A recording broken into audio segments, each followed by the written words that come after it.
அனைவருக்கும் இனிய காலை வணக்கம். என்னோட குரல் தெளிவா இருக்குல்ல?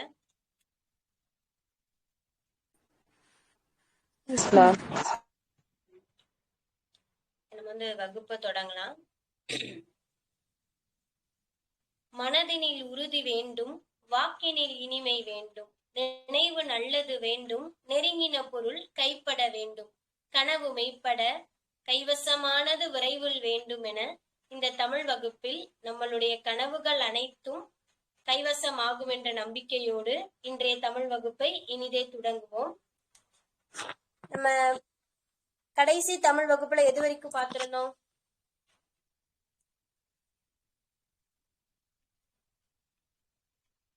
ஆறாம் வகுப்பு ஓல்டு புக்ல எதை பார்த்தோம்?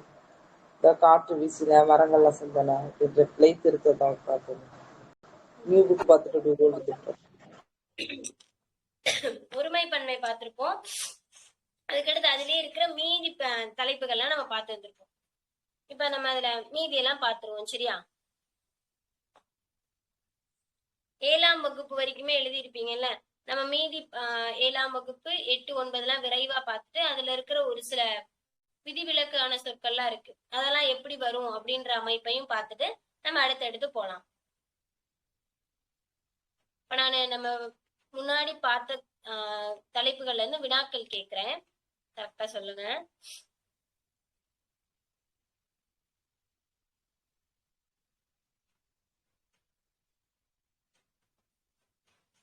முதல் வினா கார்த்தி அண்ணாக்கு.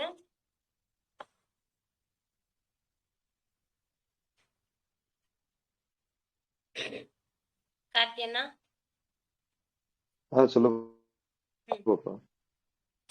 அது அஃது வேறுபாடு எங்கெல்லாம் பயன்படுத்துவோம்? அது அஃது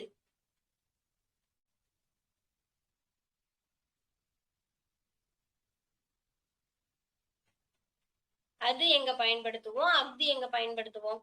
ஹலோ, கேக்குதா? கேக்குதுண்ணா, இப்ப கேக்குது.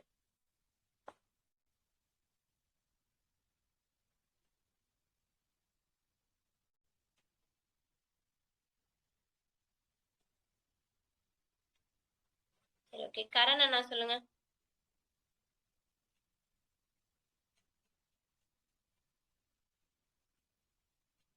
கரண்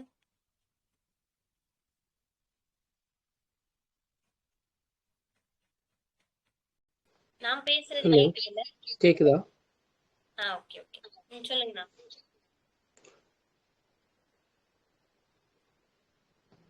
ஒருமையில அஃது அதான் அஃது ஓர் பழம் அன்று, லைக் அந்த மாதிரி எழுதணும். பன்மையில ஓர் ஒரு வரும்போது அஃது அது ஓர் பழம் அல்ல, அஃது ஓர் பழம் அல்ல, அந்த மாதிரி. சரிதான். ஆனா நீங்க அந்த விதியை ஞாபகம் வச்சுக்கிட்டீங்க அப்படின்னாதான் உங்களுக்கு எப்பயுமே மறக்காது. நம்மளுக்கு இடையில சொல்ல போது நம்ம சனிக்கிழமை தான் வகுப்படுத்தோம், ஞாயிற்றுக்கிழமை இடையில ஒண்ணு இருக்குல்ல. நம்ம எடுத்ததை ஒரு முறை தடவை படிச்சுட்டு வந்துருங்க. சரிங்களா?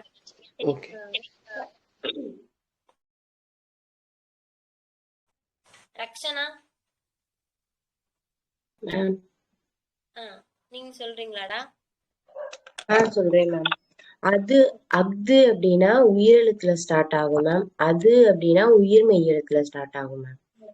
அஃதுன்ற சொல்ல எங்க பயன்படுத்தணும்னா, ஒரு தொடர் உயிரெழுத்துல தொடங்கும் பொழுது அந்த இடத்துல இருந்து அஃது போடணும். அதுவே உயிர் மெய்யா தொடங்குச்சு அப்படின்னா அது பயன்படுத்துவோம். இதேதான் ஓருக்கு. ஓர் அப்படின்றது உயிரெழுத்துக்கும், ஒரு அப்படின்றது உயிர்மெய்க்கும் நம்ம பயன்படுத்த போறோம். அவ்வளவுதான். சுஹில் அண்ணா சொல்லுங்க மேடம். முன்னிலையில வரக்கூடிய தன்மை, பன்மை, எதிர்மறை சொற்கள் சொல்லுங்க.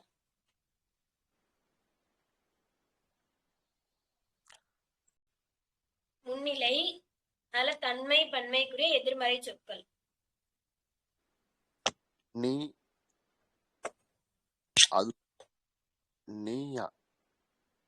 நீ அல்லை. அல்லை. இன்னொன்னுனா நீவீர் அல்லீர். அல்லீர். எது ஒருமைக்கு, எது பன்மைக்கு? ஒருமைனா நீ, தன்மைனா நீவீர்.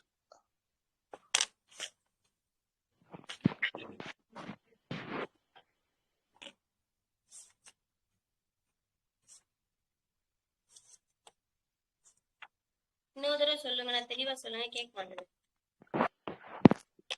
ஒருமைனா நீ அல்லை. அல்லை, பன்மைனா அவ்வளவுதான். பன்மைனா நீவீர் அல்லீர். அவ்வளவுதானா? ஓகே. அடுத்து அனிதா. அனிதாக்கா. சொல்லுங்க மேம். Ma'am okay. சொல்லுங்க மேம். ஓகே, உங்களுக்கு கொஸ்டின் கேட்கலாம்லக்கா? காத்திருக்கீங்களா? சொல்லுங்க மேம். சொல்லுங்க. நீங்க வந்து இதேதான்க்கா, தன்மையில இருக்கிற ஒருமை பன்மைக்குரிய எதிர்மறை சொற்கள். தன்மையில ஒருமை பன்மை. தன்மையில ஒருமை பன்மை.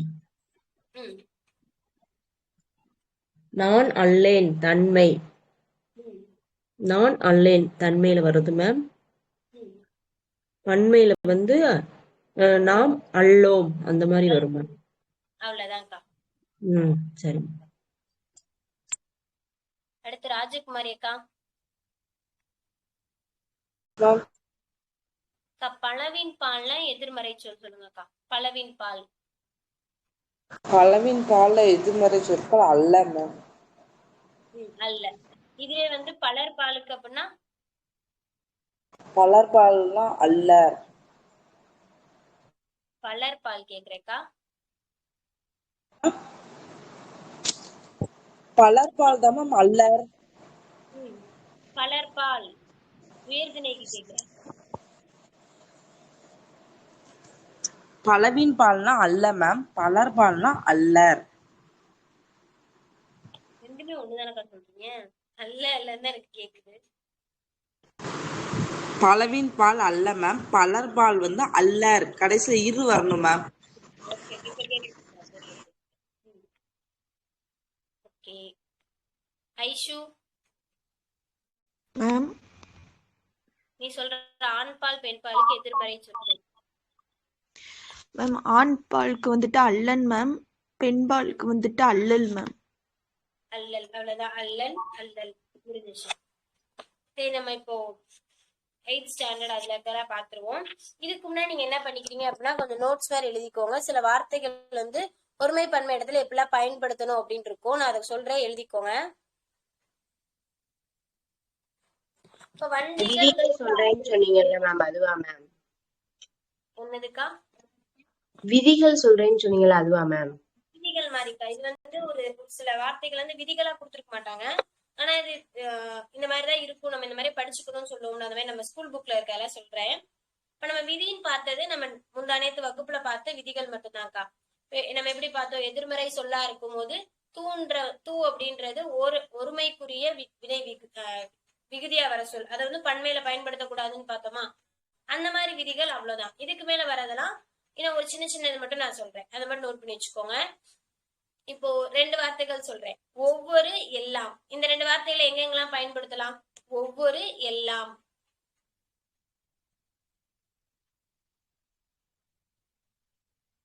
இப்ப ஒவ்வொருன்னு இருக்கு, அந்த வார்த்தையை நம்ம எங்க பயன்படுத்தணும்?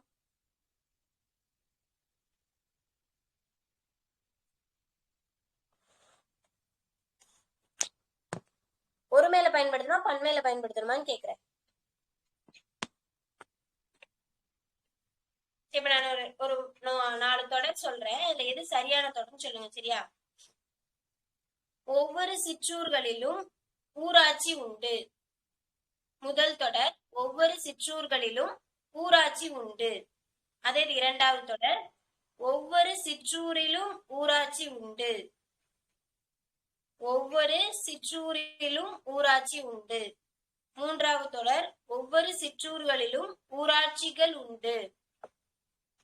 4வது தொடர், ஒவ்வொரு சிற்றூரிலும் ஊராட்சி உள்ளன. இதுல எது சரி? 4ஆம் தொடர் மேம். செகண்ட் சொன்னது மேம். செகண்ட் எத்தனை பேர் சரின்னு சொல்றீங்க?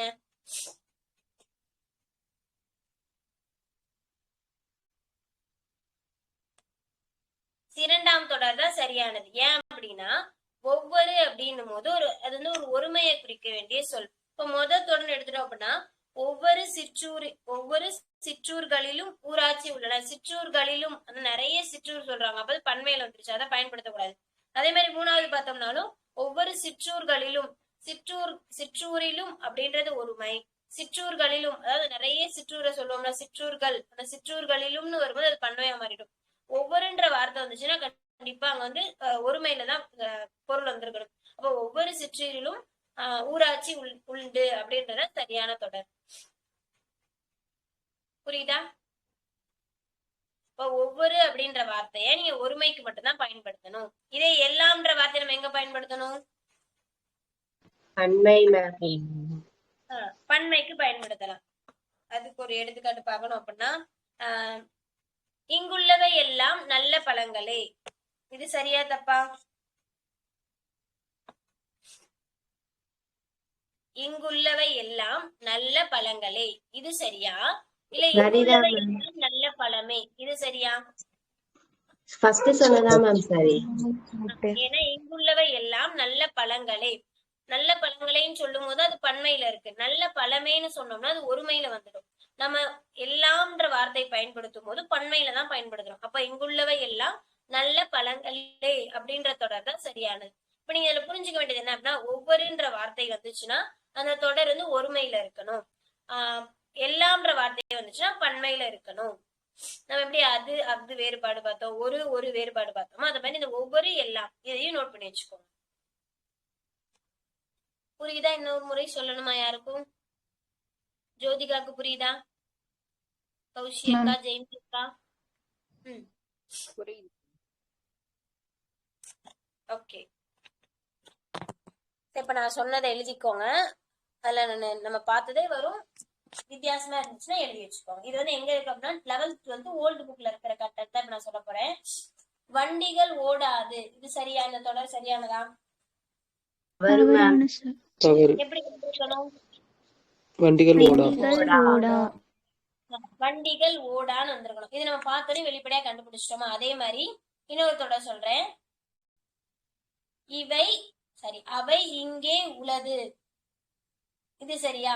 அவை இங்கே உள்ளது, தவறு மேம். அப்படின்னு வரணும். உலன்னு வரணும். அவை இங்கே உல. ஏன் அப்படின்னா அவைன்றது என்ன சொல்? பன்மையை குறிக்கிற சொல். அதுன்றது ஒருமை, அவைன்றது பன்மை. அப்ப அவை பன்மையில வரும்போது உலதுன்னு வரக்கூடாது, உலன்னு தான் வரணும். அவை இங்கே உல எழுதிக்கோங்க. தவறான தொடர் போட்டு மேல வந்து அவை இங்கே உள்ளது, இதுல தூண்ற அந்த விகுதி வரக்கூடாது. உள்ளன அப்படி வருமா மேம்? என்னக்கா? அவை இங்கே உள்ளன அப்படி வரலாமா மேம்? உள்ளன வரல, ஏன்னா இது பன்மை தானே, உள்ளனவும் வரலாம். இங்க வந்து இப்ப உள்ளன அப்படின்னா உள்ளதுன்னு கொடுத்திருந்தாங்கன்னா நான் உள்ளனன்னு எழுதலாம். அந்த இங்க கொடுக்கல, உளதுன்னு கொடுத்துட்டாங்க, அதனால இங்க உள்ளன்னு மட்டும் எழுதுறோம். சப்போஸ் அவை இங்கே உள்ளதுன்னு கொடுத்திருந்தாங்கன்னா இங்க உள்ளனன்னு எழுதுவோம். இங்க உலன்றதுனால இங்க உலது அப்படின்னாலும் உலன்னு எழுதுறோம். இங்க உள்ளதுன்னு கொடுத்திருந்தாங்கன்னா உள்ளனன்னு எழுத போறோம். தூ விகுதி மட்டும் எடுக்கணும். அதான் முக்கியமான ஒரே ஒரு கருத்து. ஓகேவா? அது எல்லாம் சரியான தொடரா? அது எல்லாம் நமக்கு நல்லா தெரிஞ்சு போச்சு. எல்லாம்ன்றது பன்மை, அப்ப அதுன்றது ஒருமை, அப்படி வரக்கூடாது, அவை எல்லாம் தான் வரணும். மக்கள் கிடையாது, மக்கள் கிடையாது சரியான தொடரா? இல்லை. இங்க வந்து மக்கள் இல்லைன்னு சொல்றாங்க, மக்கள் கிடையான்னு சொல்லக்கூடாதான். மக்கள்ன்றது வந்து ஒரு உயர்திணையை குறிக்கிறதுனால மக்கள் இல்லைன்ற வார்த்தையை தான் பயன்படுத்தணுமா. இந்த ஊரில் மக்கள் கிடையாது அப்படி சொல்லாம இந்த ஊரில் மக்கள் இல்லை, அந்த மாதிரி மக்கள் இல்லைன்ற வார்த்தையை தான் பயன்படுத்தணும்னு சொல்றாங்க.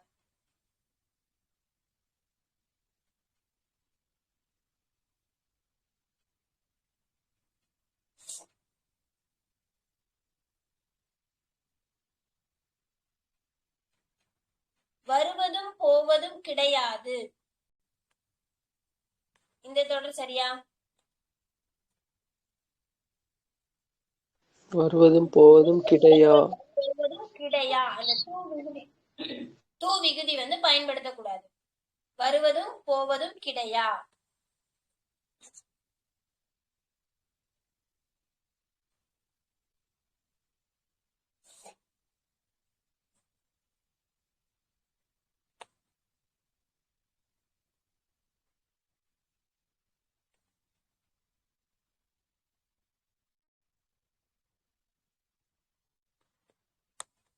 இப்ப நம்ம வந்து ஏதோ ஒண்ணு கேட்போம்ல, ஒண்ணு இல்லைன்னா ரெண்டு தாப்பா அப்படின்னு சொல்லுமா.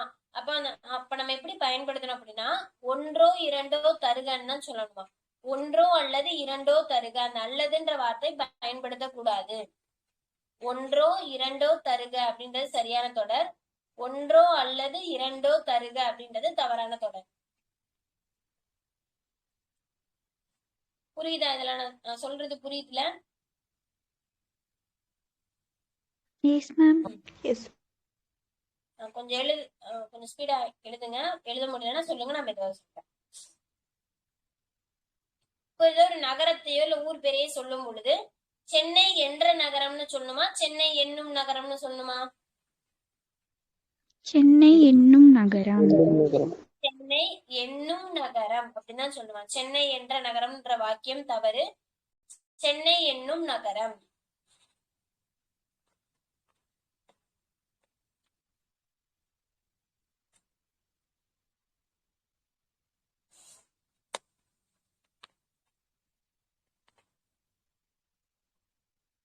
அடுத்து நம்ம உறவு முறையில பாப்போம்ல, எனது மகன், அவளது தந்தை, இந்த மாதிரி வார்த்தைகள்லாம் வந்து பயன்படுத்தாம என் மகன் அவள் தந்தை அப்படின்னு பயன்படுத்துவான். நம்ம ஆறாம் வேற்றுமை உருவான தூ வந்து வெளிப்படையா இருக்கிற மாதிரி சொல்லக்கூடாது. எனது மகன் இல்ல எனது மகள் அப்படின்னும், அவளது தந்தை அவனது தந்தைன்னு சொல்லாம என் மகன் அவள் தந்தை இந்த மாதிரி வார்த்தைகள் தான் பயன்படுத்தணும். ஆறாம் வேற்றுமை உருவு வெளிப்படையா வரக்கூடாது அப்படின்னு சொல்றாங்க. எழுதிக்கோங்க. எனது மகன்றது தவறானது, என் மகன் தான் சரியானது. அதே மாதிரி அவளது தந்தைன்றது தவறான வாக்கியம், அவள் தந்தை.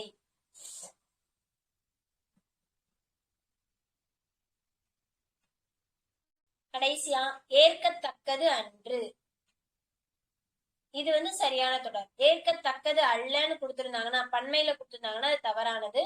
ஏற்கத்தக்கது அன்று அப்படின்றது சரியான தொடர். ஏற்கத்தக்கது அன்று.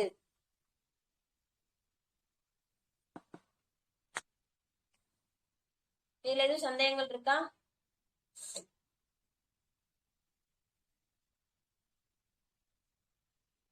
No ma'am.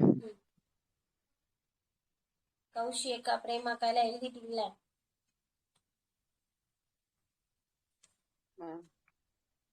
S ma'am. Okay. இப்ப நம்ம வந்து பிழை திருத்தங்கள்ல இவ்வளவுதான். நம்ம ஒருமை, அதாவது பிழை திருத்தம், இன்னும் நம்ம ஆங்கில சொல்லுக்கு நிகரான தமிழ் சொல் பிழை திருத்தம் பார்ப்போம், மரபு மொழியில பிழை திருத்தம் பார்ப்போம். அதாவது இப்ப நான் சொன்னது வந்து ஒருமை பன்மையிலையும் இது இல்லாம ஒரு சில விதிகள் எக்ஸ்ட்ரா இருக்கும்ல. இப்ப அது அதுன்னு மாத்தினா ஒருமை பன்மைக்குள்ள வராது. உயிரெழுத்தா மெய்யெழுத்துல தொடங்குதான்ற விதியை வச்சுதான் நம்ம அதை பிழை திருத்த போறோம். இந்த மாதிரி வாக்கியங்கள்ல இருக்கிற நம்ம புத்தகத்துல இருக்கிற பயிற்சி வினாக்கள் பார்த்துட்டு அடுத்த தலைப்புக்கு போயிடலாம். சரியா? நேற்று 7ஆம் வகுப்பு பழைய புத்தகம் வரைக்கும் பார்த்தோமா? இன்னைக்கு 8ஆம் வகுப்புல பாத்துருவோம். 7ஆம் வகுப்பு பழசு வரைக்கும் பாத்துட்டோம்ல? எஸ். அடுத்து 8ஆம் வகுப்பு புதிய புத்தகம் போட்டுக்கோங்க. அதை செய்தது நான் அன்று. இந்த வாக்கியத்துக்கு யார் எனக்கு விடை சொல்லணும்னா ஐஸ்வர்யா சொல்லுங்க. அதை செய்தது நான் அன்று. இதுல பிழை திருத்தி சொல்லுங்க மேம். அதை செய்தது நான் அல்லேனா மேம்? நான் அல்லேன். ஏன்னா நான் தன்மையில சொல்றேன், அது நான் ஒரு ஆள் தான் இருக்கேன். அப்ப என்ன வார்த்தை வந்திருக்கணும்? அல்லேன் மேம். அல்லேன், அவ்வளவுதான்.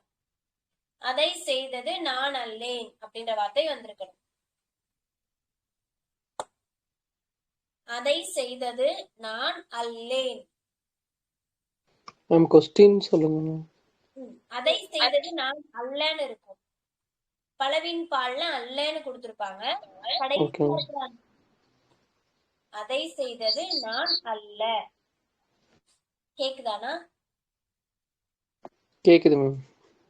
அதை செய்தது நான் அல்ல. அந்த ஒரே ஒரு முறை மட்டும் வாக்கியம் எழுதிக்கோங்க. அந்த அல்லக்கு கீழே ஒரு பிளாக் பென் வச்சு அண்டர்லைன் பண்ணி மேல அல்லேன்னு மட்டும் எழுதுங்க. 2 தடவை எழுதணும். நமக்கு நேரம் தான் விரயமாகும்.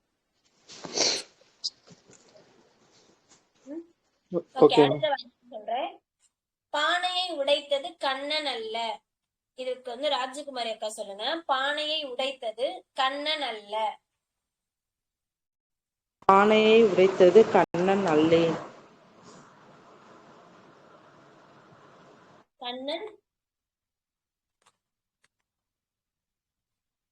பானையை உடைத்தது கண்ணன் அல்லேன் மேம். அல்லேன் புரியலப்பா. பானையை உடைத்தது கண்ணன் அல்லேன். அல்லேன்னு சொல்றீங்களா? எஸ் மேம், அல்லேன். அப்படின்னா என்னைய தானக்கா குறிக்கணும். சாரி மேம், கண்ணன் அல்லன். அல்லன் அல்லன் ஏன்னா ஆண் பால் ஒருமையில இருக்கிறாங்க. அப்ப அல்லன்ற வார்த்தை தானே பயன்படுத்தணும். பானையை உடைத்தது கண்ணன் அல்லன். ஏன்னா அவர் ஒரு ஆண்பால் அப்படின்றதுனால அல்லன் பயன்படுத்தும். பானையை உடைத்தது கண்ணன் அல்லன். இந்த தொடர் எழுதிட்டீங்களா எல்லாரும்? பானையை உடைத்தது கண்ணன் அல்லன்.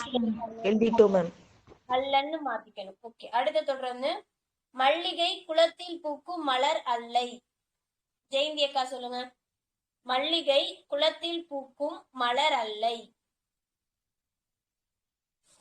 மல்லிகை குளத்தில் பூக்கும் மலர்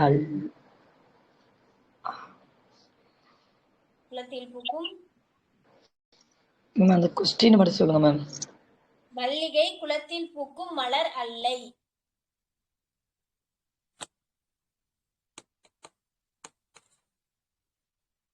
அல்லை நம்ம எங்க பயன்படுத்துவோம்?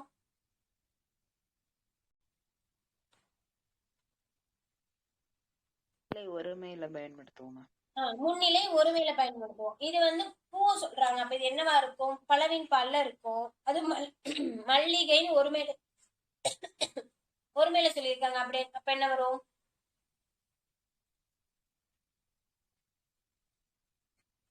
சரி, திவ்யாக்கா சொல்லுங்க. மல்லிகை குளத்தில் பூக்கும் மலர் அன்று.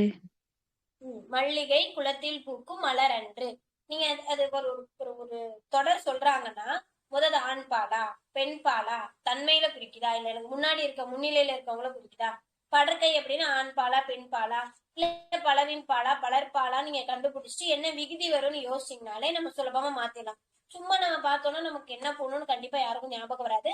அது என்ன வகையின் கீழ் வருது, ஆண் பால் கீழே வருதா பலவின் பால் கீழே வருதான்னு யோசிச்சு முடிவெடுங்க.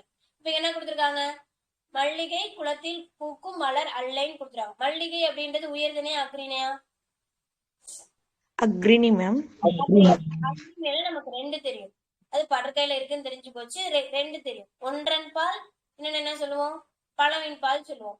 இப்ப இது பலவின் பால் கூட்டமா மல்லிகைகள்னு கொடுக்கல, மல்லிகைன்னு ஒன்றன் ஒருமையிலதான் கொடுத்துருக்காங்க. இப்ப ஒன்றன் பாலுக்குரிய எதிர்மறை விகுதின்னு பார்த்தோம்னா அன்று. புரியுதுல?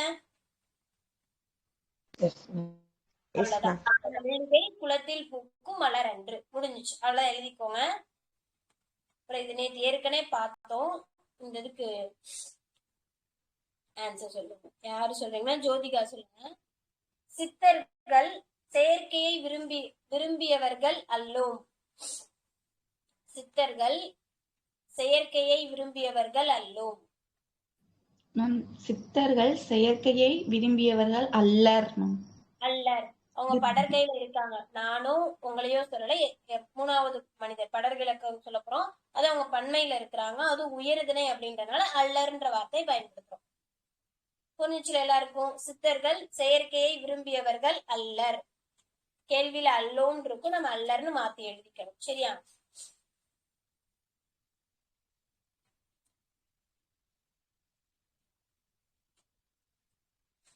அடுத்ததால எழுதிக்கோங்க.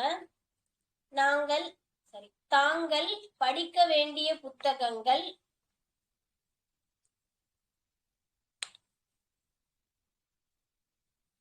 அந்த கேள்வி விட்டுருங்க, ஏதோ பாதிதான் எழுதி வச்சிருக்கேன். அடுத்து உங்களோடு வருபவர் இப்போ வந்து நான் வந்து விகுதியை சொல்லிடுவேன். அது எந்த இடத்துல வரும் நீங்க கண்டுபிடிக்கணும். உங்களோடு வருவோர் டேஷ் அல்லோம். உங்களோடு வருவோர் டேஷ் அல்லோம். அல்லோம்னு வந்திருக்கு. அப்ப அங்க அதுல என்ன விதி பயன்படுத்தணும்? சுகில் அண்ணா சொல்லுங்க. நாம். நாம் அல்லோமா? பன்மையில இருக்குல்ல.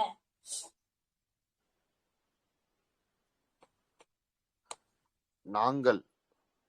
நாங்கள் அல்லோம். அவ்வளவுதான். உங்களோடு வருவோர் நாங்கள் அல்லோம்.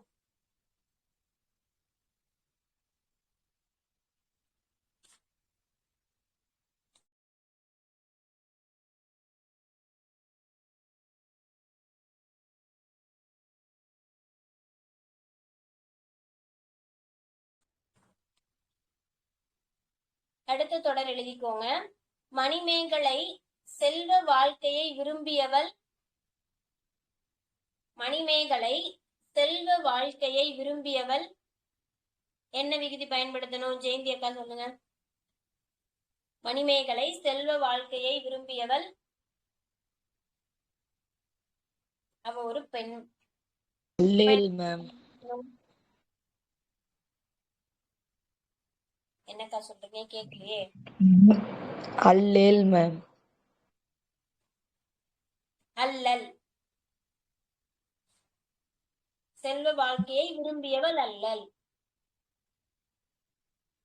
இப்ப மணிமேகலை அப்படின்றது நான் கிடையாது, எனக்கு முன்னாடி இருக்கிறவங்க கிடையாது. படற்கையில ஒரு பெண்ணை பத்தி பேச போறேன். அப்ப பெண் பால், அதனால அல்லல். ஆயில் லாயில் அல்லல். மணிமேகலை செல்வ வாழ்க்கையை விரும்பியவள் அல்லல். அடுத்த தொடர் எழுதிக்கோங்க. ஈமொய்த்த பண்டங்கள் உடலுக்கு நன்மை செய்வன. என்ன வரும்?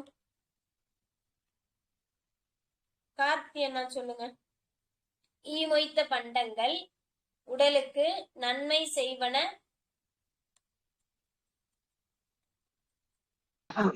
ஈமொய்த்த பண்டங்கள் திருப்பி சொல்லு பாப்பா. அது என்னது?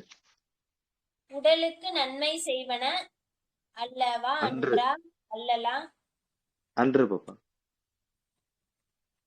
பண்டங்கள் பன்மையில இருக்கு. அப்ப என்ன சொல்லணும்?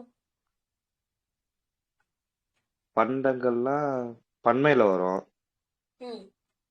அன்றா அல்லவா?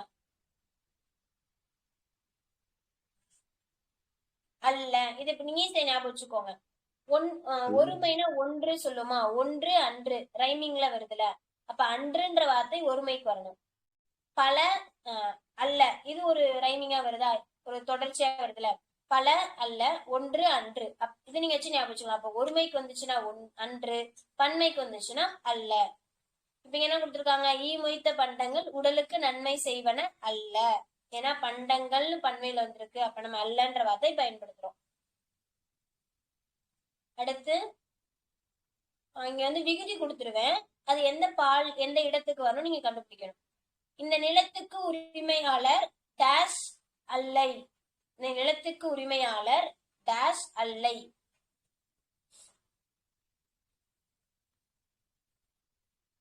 கௌஷியக்கா சொல்லுங்க.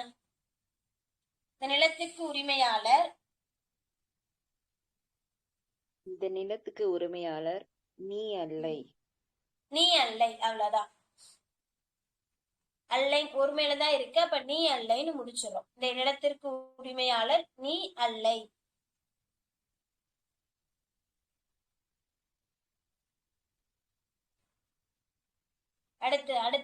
அடுத்த வினா பார்க்கலாமா?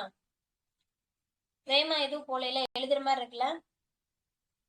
கடைசியா கேட்பேன், கரெக்டா சொல்லணும் எல்லாரும். இப்ப வந்து அனிதாக்காக கொஸ்டின். உயர்ந்தோர். சொல்லுங்க மேம். தொடர் சொல்றேக்கா, அது சரியா தவறான்னு சொல்லுங்க. உயர்ந்தோர் தன்னைத்தானே புகழ்ந்து கொள்ள மாட்டார்கள். உயர்ந்தோர் தன்னைத்தானே புகழ்ந்து கொள்ள மாட்டார்கள்.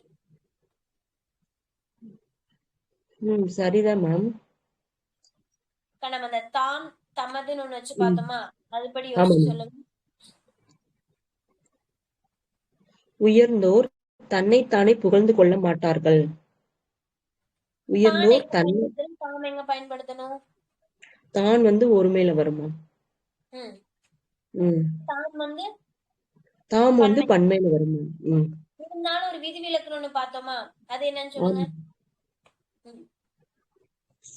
மரியாதைக்குரிய ஒரு நபரா இருந்தாங்கன்னா அவங்க ஒருமையிலேயே ம். இருந்தாலும் தாம் பயன்படுத்த வேணும்னு ம். பார்த்தோம். அப்ப இங்க ஆமா. உயர்ந்தோர்னு சொல்லும்போது அவங்க மரியாதைக்குரியவங்க தான். அப்ப இங்க என்ன வார்த்தை பயன்படுத்தணும்? உயர்ந்தோர் தாம் பயன்படுத்த வேணுமா? தம்மை உயர்ந்தோர் தம்மை தாமே.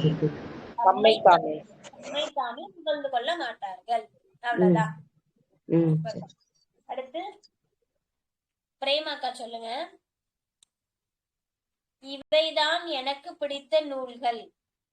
சரியான தொடரா? இவைதான் எனக்கு பிடித்த நூல்கள்.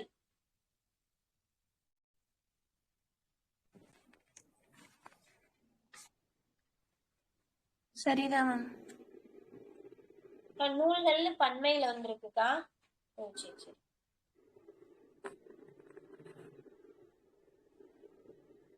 இவைதான் எனக்கு பிடித்த நூல்கள்.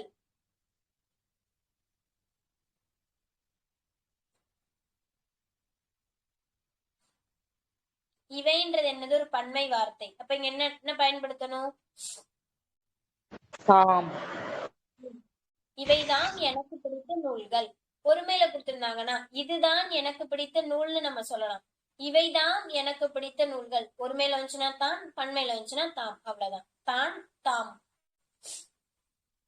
இதுல நேத்து வகுப்புல ஒரு 2 எடுத்துக்காட்டு இதுல இருந்தே பார்த்திருப்போம். சிறுமி தமது கையில் பூக்களை வைத்திருந்தாள். சரியா? வரும் மேம். தனது மேம்.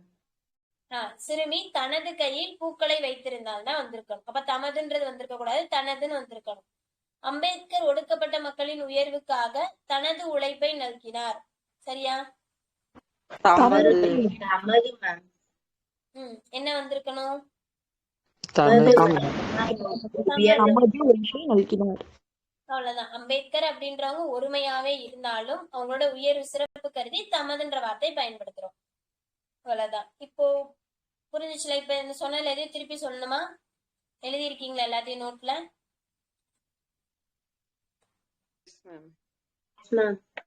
ஓகே. அடுத்து வந்து 9th ஓல்டு புக்ல எல்லாம் பார்த்துருவோம்.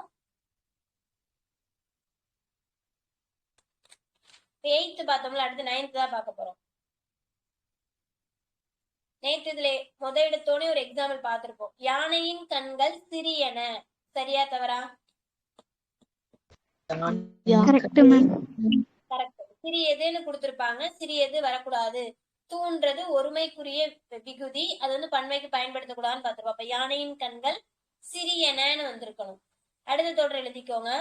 காட்டு மரம் உயரமானது. சரியா?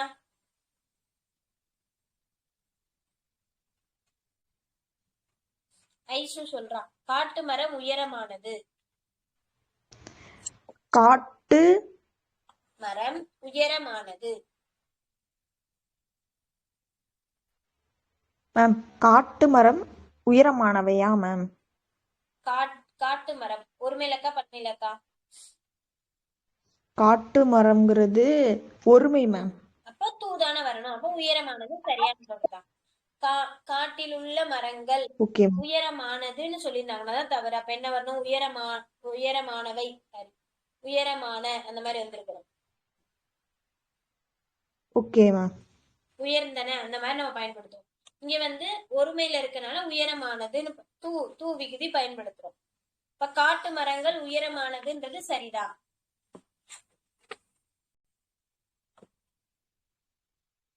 அடுத்து மயில் அழகானது. சரியா தவறா? மயில் அழகானது. ஜெயந்தி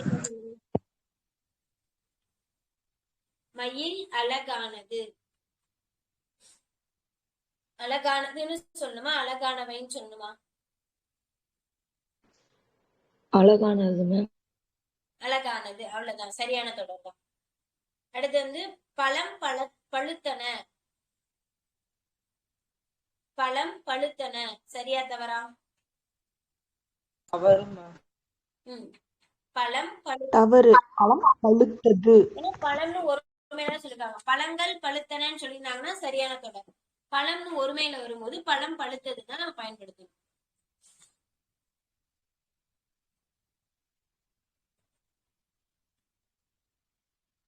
நான் படித்தோம் சரியா ராகுல்? நான் படித்தோம் சரியா?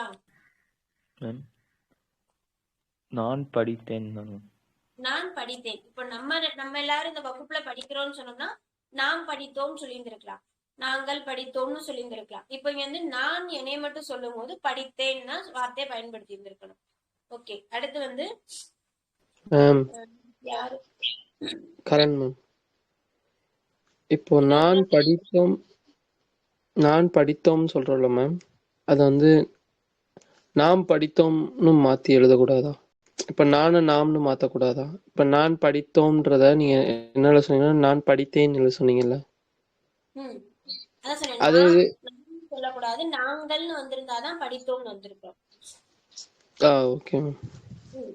நான் வந்து ஃபர்ஸ்ட் வந்து நாம்னு சொல்லிட்டேன், நாங்கள்னு வந்திருக்கோம். ஏன்னா நாம்னாலும் ஒருமை தானே, பன்மையில வரும்போதுதான் அது படித்தோம்னு மாறும். ஏன்னா ஒருமையில குறிச்சா நாம் படித்தோமும் கரெக்டா மேம்?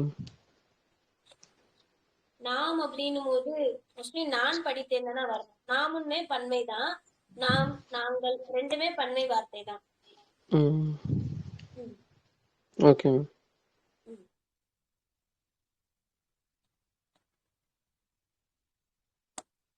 ஓகே, அடுத்த கேள்வி வந்து பசுவும் கன்றும் மேய்ந்தது சரியா? ராஜகுமாரி அக்கா சொல்லுங்க. பசுவும் கன்றும் மேய்ந்தது. பசுவும் கன்றும் மேய்ந்தன. ஏன்னா பசு ஒண்ணு கன்று ஒண்ணு ரெண்டு இருக்கு, அங்க பன்மையில கொடுத்திருக்காங்க. அப்ப மேய்ந்தது நல்லா எழுதி வச்சுக்கோங்க. பசுவும் கன்றும் மேய்ந்தது தான் சரி, மேய்ந்தன வரக்கூடாது. சரி, மேய்ந்தன தான் சரி, மேய்ந்தது வரக்கூடாது.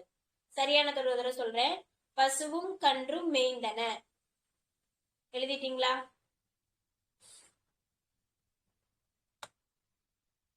அடுத்த வாக்கியம் சொல்றேன். பசுவுடன் கன்று மேய்ந்தன சரியா?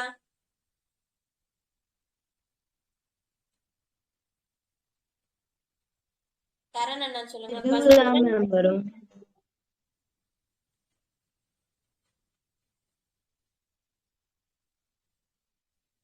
கரண் அண்ணா சரிதான், பசுவுடன் கன்று மேய்ந்ததுன்னு வருமா? மேய்ந்ததுன்னுதான் வரும். ஏன்னா மேல பார்த்தது உண்மை தொகையில எண்ணுமையில கொடுத்திருந்தாங்க.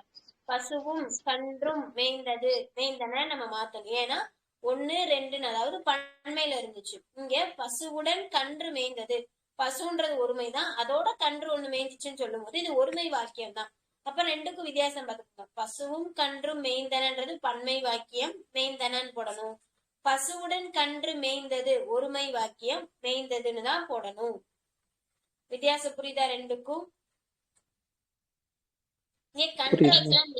கன்றுன்றது பசுவோட மேய்ஞ்சிச்சுப்பா அப்படிங்கிறாங்க. பசுவுடன் கன்று மேய்ந்தது அப்படின்னு வரும்போது ஒருமை வாக்கியம், பசுவும் கன்றும் மேய்ந்தன பன்மை வாக்கியம். அங்க மேய்ந்தன ஒருமைக்கு வரும்போது மேய்ந்தது. ஒருவேளை பசுக்களுடன் அப்படி வந்திருந்தா என்ன வரும்? அப்ப வந்து மேய்ந்தனன்னு தானே வரும். மேய்ந்தன பசுக்களுடன் கன்று மேய்ந்தன அப்படின்னாலும் பன்மைதான். பசுக்களுடன் கன்றுன்றதானே மேம் மேய்ந்ததுன்னு சொல்றாங்க. அப்ப ஒருமையில தானே மேம் வரும். பசுக்களுடன் கன்று மேய்ந்ததுன்னு தானே மேம் வரும். நம்ம அங்க பார்த்தோம்லடா, எல்லாம்னு வந்து என்ன சொல்றீங்க? கன்றுன்றது தானே மேம், கன்று மேய்ந்ததா அந்த தானே மேம். அப்ப கன்றுன்றது இங்க ஒருமை தானே மேம் வருது. அப்ப மேய்ந்தது தானே மேம் வரும். பசுக்களுடன் கன்று மேய்ந்தது.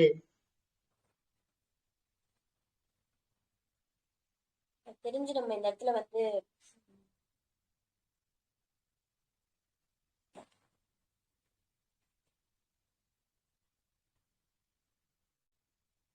சரி ஓகே, நான் செக் பண்ணிட்டே சொல்ல. நம்ம பசுவை நோட் பண்ணுமா இல்ல கன்றை நோட் பண்ணுமான்னு. நம்ம நேத்து ஒண்ணு பார்த்தோம்ல, அந்த மாதிரி பலர் சிலர், அதுக்கு வந்து அந்த பன்மை பார்க்க தேவையில்லை. நம்ம உயர்திணையா இருந்தாங்கன்னா சிலர் பலர் மட்டும் போட்டுக்கலாம். பன்மையா இருந்தாதான் சிலர் பலர் போடணும்னு அந்த விதி அங்க கொடுக்கல. உயர்திணையா இருந்தா மட்டும் போட்டுக்கலாம். அது ஞாபகம் இருக்கா? சிலர் பலருக்கு கேட்டீங்கல்ல. Yes ma'am. சிலர் பலர்னா உயர்திணையா இருக்கும்போது போடணும்னு சொன்னீங்க மேம்.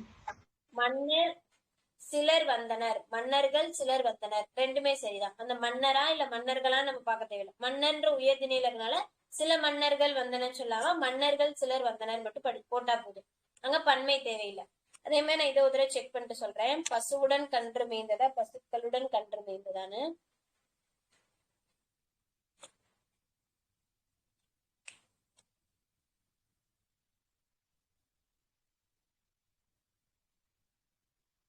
இப்ப நம்ம கன்று மேய்ந்ததுன்னு கன்றுதான் இங்க வினை செய்தா இருந்தாலும் பசுவுடன்னு சொல்லும் போது அது எதோட இணைஞ்சிருக்கு, ஒருமை கூட இணைஞ்சிருக்கா பன்மை கூட இணைஞ்சிருக்கான்னு நம்ம செக் பண்ணணும்ல. அதனால சொல்றேன். நான் ஒரு பசுக்களுடன்றப்ப பன்மையில தானே மேம் இணைஞ்சிருக்கு. பசுக்களுடன் கன்று மேய்ந்ததுன்னு தானே மேம் சொன்னாங்க. அதான் சொல்றேன். இப்ப நம்ம கன்றை மட்டும் வச்சு சொல்லிட்டோம் அப்படின்னா நீ ஒருமையாயிடும். பசுக்களுடன் கன்று மேய்ந்தனா கன்று ஒருமையில தானே இருக்குன்னு சொல்லணும். பசுக்களுடன் பசு பன்மையில இருக்குல்ல, பசுக்களுடன் அப்படின்னு சொல்லும் போது. Okay ma'am. அதனால அது அந்த வேலையை செய்யற அந்த கன்றை பத்தி பேசணுமா இல்ல அது எது கூட இணைஞ்சிருக்குன்றதையும் ஒரு தடவை செக் பண்ணிக்கலாம் அப்படின்னு சொல்றேன். நான் ஃபைனல் பண்ணிக்கலாம் செக் பண்ணிட்டு. சரி, ஓகே. அடுத்து நம்ம 10th ஓல்டு புக் மட்டும் பார்த்துட்டு அடுத்த டாபிக் போயிடலாம். 10th ஓல்டு புக்ல ஒரு 8 தான் இருக்கு. 8 வாக்கியங்கள் மட்டும் பார்த்துடலாம். சரியா? ஃபர்ஸ்ட் அவன் கவிஞன் அன்று. சரியா? அவன் கவிஞன் அன்று. அவன் கவிஞன் அல்லன் மேம். அவ்வளவுதான். அவன் கவிஞன் அல்லன். ஏன்னா அவங்க ஒரு ஆண்பால். கவிஞன் அவன்னு சொல்லிட்டாங்க, ஆண்பால். அதனால கவிஞன் அல்லன். அவன் கவிஞன் அல்லன்.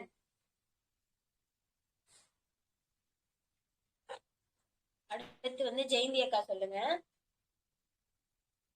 பெண்கள் பெற வேண்டியது பெண் கல்வி பெண்ணுரிமை சொத்துரிமை. பெண்கள் பெற வேண்டியது பெண் கல்வி பெண்ணுரிமை சொத்துரிமை. இதுல தவறு எங்க இருக்கு, எங்க மாத்தணும்? பெண்கள் பெற வேண்டியவை மேம். ஓகே, பெற வேண்டியதுன்னு சொல்லலாம், இல்ல பெற வேண்டியனன்னு சொல்லலாம். ஏன்னா ரெண்டுமே பன்மைக்குரியது தானே. ஓகேக்கா, அவ்வளவுதான். பெண்கள் பெற வேண்டியவை பெண் கல்வி பெண் உரிமை சொத்துரிமைன்னு சொல்லலாம். இல்ல பெண்கள் பெற வேண்டியன பெண் கல்வி பெண் உரிமை சொத்துரிமை. நீங்க அங்க ரெண்டுமே கண்டிப்பா தொடர்ல கொடுத்துருக்க மாட்டாங்க. ஏதோ ஒண்ணு வை அவை வச்சு கொடுத்துருப்பாங்க, இல்ல நான் வச்சு கொடுத்துருப்பாங்க. ரெண்டுல ஏதோ ஒண்ணு தேர்ந்தெடுத்துக்கோங்க. பெற வேண்டியவை இல்லைன்னா பெற வேண்டியன. அந்த தொடர் எழுதிட்டீங்களா? தவறான தொடர் பெண்கள் பெற வேண்டியதுன்னு இருக்கும். அந்த தூவை ஒரு ஹைலைட் பண்ணி மேல பெற வேண்டியவை இல்லைன்னா பெற வேண்டியன அப்படின்னு போட்டுக்கோங்க.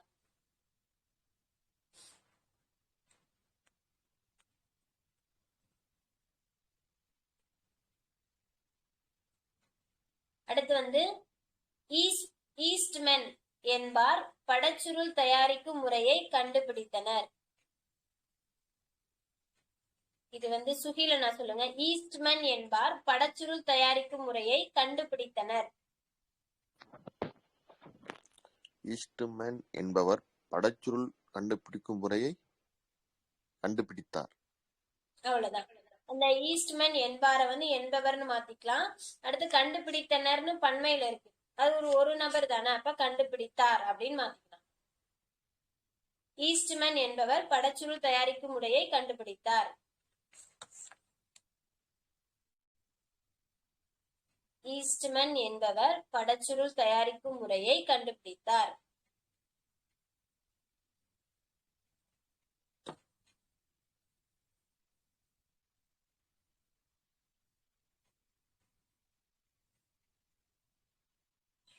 அடுத்து தொடர் போலாமா?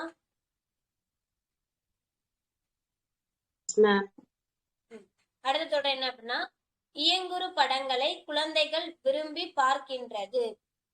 இயங்குறு படங்களை குழந்தைகள் விரும்பி பார்க்கின்றது. ஜோதிகா சொல்லுங்க. இயங்குறு படங்களை குழந்தைகள் விரும்பி பார்க்கின்றது. இயங்குறு படங்களை குழந்தைகள் விரும்பி பார்க்கின்றனர். பார்க்கின்றனர் இல்லைன்னா பார்க்கின்றனன்னு சொல்லணும். ஏன்னா குழந்தைகள்னு பன்மையில வந்துருச்சு. அப்ப இங்கே நம்ம பன்மையில தான் சொல்லணும். இயங்குறு படங்களை குழந்தைகள் விரும்பி பார்க்கின்றன.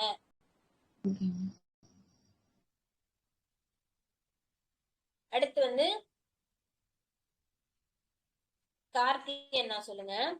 காவிரி பூம்பட்டினத்தில் வணிக பொருட்கள் மண்டி கிடந்தன. காவிரி பூம்பட்டினத்தில் பொருட்கள் மண்டி கிடந்தன. சரியா தவறா? பொருட்கள் மண்டி கிடந்தனன்னு வருதா பாப்பா? ஆமாண்ணா. ரைட்டு தான் பாப்பா. ஏன்னா பொருட்கள்னு பன்மையில கொடுத்திருக்காங்க, இங்கவே மண்டி கிடந்தனன்னு சொல்லியிருக்காங்க. அப்ப ரெண்டுமே சரியான தொடர் தான். வண்டி கிடந்ததுன்னு கொடுத்திருந்தாங்கன்னா நம்ம வண்டி கிடந்தனன்னு மாத்திருப்போம். இங்க கிடந்தனே வந்துருச்சு. அதனால நான் தவறு இல்லை அந்த தொடர்ல. எழுதிக்கோங்க. காவிரி நீங்கன்னா வண்டி கிடந்ததுன்னு எழுதி ஹைலைட் பண்ணி கிடந்தனன்னு மாத்திக்கோங்க. காவிரி பூம்பட்டினத்தில் பொருட்கள் மண்டி கிடந்ததுன்னு எழுதி தூவ ஹைலைட் பண்ணி கிடந்தனன்னு மாத்திக்கலாம். அடுத்து தமிழர்களின் வாழ்வில் இசை சிறந்த இடத்தை பிடித்திருந்தன. ஜெயந்தி அக்கா சொல்லுங்க.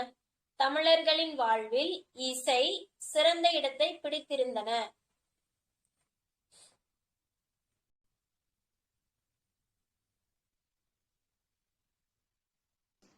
சரிதாங்க. இசை சிறந்த இசைன்னு ஒருமையில சொல்லியிருக்காங்க. அப்ப என்ன வரணும்?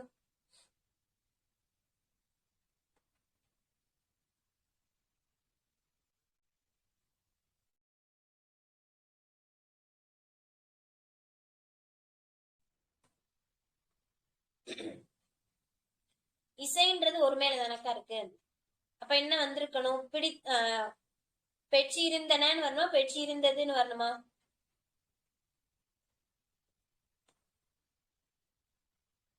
நான் பேசுறது கேக்குதுல? கேக்குதுமா? ஜெயந்தி அக்கா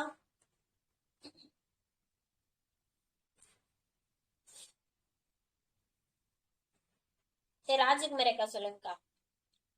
தமிழர்களின் வாழ்வில் இசை சிறந்த இடத்தை பிடித்திருந்தது. சரியா? பிடித்திருந்தன சரியா? ஒருமைன்ற போது பிடித்திருந்ததுதான் சரி. பிடித்திருந்தது. தமிழர்களின் வாழ்வில் கலைகள் சிறந்த இடத்தை பிடித்திருந்தன. இது சரியா? பிடித்திருந்தன. கலைகள் பன்மையில வந்துருந்துச்சுன்னா பிடித்திருந்ததுன்னா சரி. இசைன்னு நம்ம ஒரே ஒரு இசையை பத்தி மட்டும் சொல்லியிருக்கனால அது பிடித்திருந்தது நீங்க போட்டுக்கணும். கலைகள்னு வந்துருந்துச்சுன்னா பிடித்திருந்தனன்னு பன்மையில பயன்படுத்துறோம். அவ்வளவுதான். ஹலோ மேம், சொல்லுங்க. இது தமிழர்களின் வந்திருக்கலாம் மேம். அதை பார்க்க மாட்டோமா மேம் எப்பயுமே? தமிழர்களின் தேவை நம்ம இது எது வந்து சிறந்த இடத்தை பிடிச்சிருக்கு அப்படின்னு தானே பாக்குறோம். இல்ல, நீங்க இசை அந்த கலைன்னு இது பண்றீங்களா? ஏன் அந்த வார்த்தையை எடுக்கிறீங்கன்னு கேக்குறேன். எது வந்து அதுல எப்படி சொல்றது,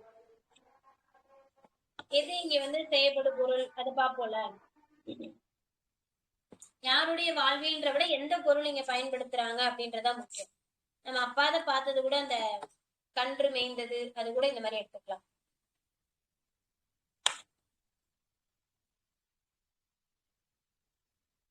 ஓகேவானா? தமிழர்களின் வாழ்வில் எது அப்படின்னும் அது இசைதான் சிறந்த இடத்தை பிடிச்சிருக்குன்றாங்க. அந்த இசைன்றது ஒரு மேல இருக்கா பன்மையில இருக்கான்னு தான் நம்ம பார்க்க போறோம். ஓகே. சரி, இப்ப தமிழர் வாழ்வில் கலைகள் சிறந்த இடத்தை பிடித்திருந்ததுன்னு சொன்னா நம்ம ஏத்துப்போமா? தமிழர் வாழ்வில் கலைகள் சிறந்த இடத்தை பிடித்திருந்தது. பிடித்திருந்தனன்னு வரணும். பிடித்திருந்தனா வரணும். ஏன்னா இங்க நம்ம அந்த பொருளை தான் பார்க்க போறோம். அந்த முக்கியமான பொருள் சொல்லணும், அந்த செய்யப்படும் பொருள் அந்த மாதிரி. அது எது, அது ஒருமையில இருக்கா பன்மையில இருக்கா அப்படின்றதான் முக்கியம். அங்க நம்ம வந்து கன்றுடன் சரி மாடுகளுடன் கன்று மேய்ந்தது அப்படின்னா இங்க மாடுதான் மெயின் பண்றோம். அது மாடுகளுடன் சொல்லும் போது ஒருவேளை அது சேர்ந்திருக்கனால அதை சொல்றாங்களா அப்படின்னு ஒரு நமக்கு ஒரு சந்தேகம் தான் எழுந்துச்சு. ஆனா இங்க அந்த சந்தேகம் இல்லை. ஏன்னா இங்க முக்கியமான பொருளே இந்த இசைதான். இசை ஒருமையில இருக்கா பன்மையில இருக்கான்றதான் முக்கியமானதே. தமிழர் வாழ்வில் இசை சிறந்த இடத்தை பெற்றிருந்தனன்னு சொன்னாலும் தப்புதான். தமிழர் வாழ்வுன்றது இசை அப்படின்னு ஒருமையில தான் இருக்கு. அப்ப பெற்றிருந்ததுன்னு தான் வந்துட்டு. ஓகேவாண்ணா? ஓகே பாபு. ம். ம். பெண்கள் எல்லா துறையிலும் பணிபுரிகின்றாள். இல்ல சார், தவறெல்லாம் சரி பண்ணுங்க. பெண்கள் எல்லா துறையிலும் பணிபுரிகின்றாள்.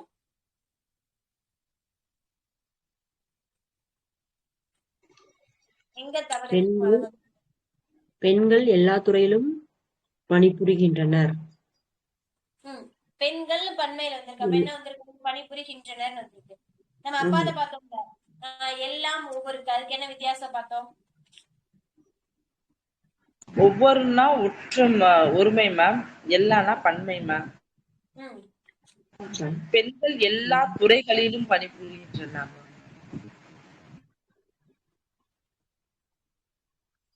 என்ன சொல்றீங்க? நீங்க பேசுறீங்க. பெண்கள் எல்லா துறைகளிலும் பணிபுரிகின்றனர், இல்ல துறையிலும்? துறைகளிலும் தானே மேம் வரும். எல்லா துறைகளிலும், அதுதான் கேக்குறீங்க. நீங்க எல்லான்ற வார்த்தை வரும் பொழுது எல்லான்றது எதுக்கு பயன்படுத்துவோம்? பன்மை.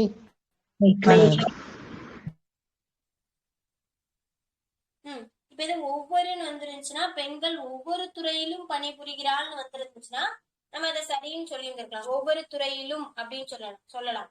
இங்க எல்லா துறைகளிலும் வரும்போது எல்லா துறையிலும்னு சொல்லக்கூடாது, எல்லா துறைகளிலும் அப்படின்னா பயன்படுத்தணும். கேமரா ஆன்ல இருந்தா வாய்ஸ் கேட்க மாட்டதா? கேக்குதுல்ல? கேக்குது மேம். ராஜகுமாரி அக்கா பேசுறது கேட்க.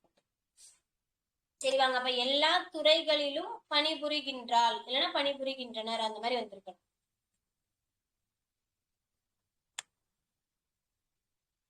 இந்த தொடர் ஓகேவா? புரியுதுல? Okay ma'am.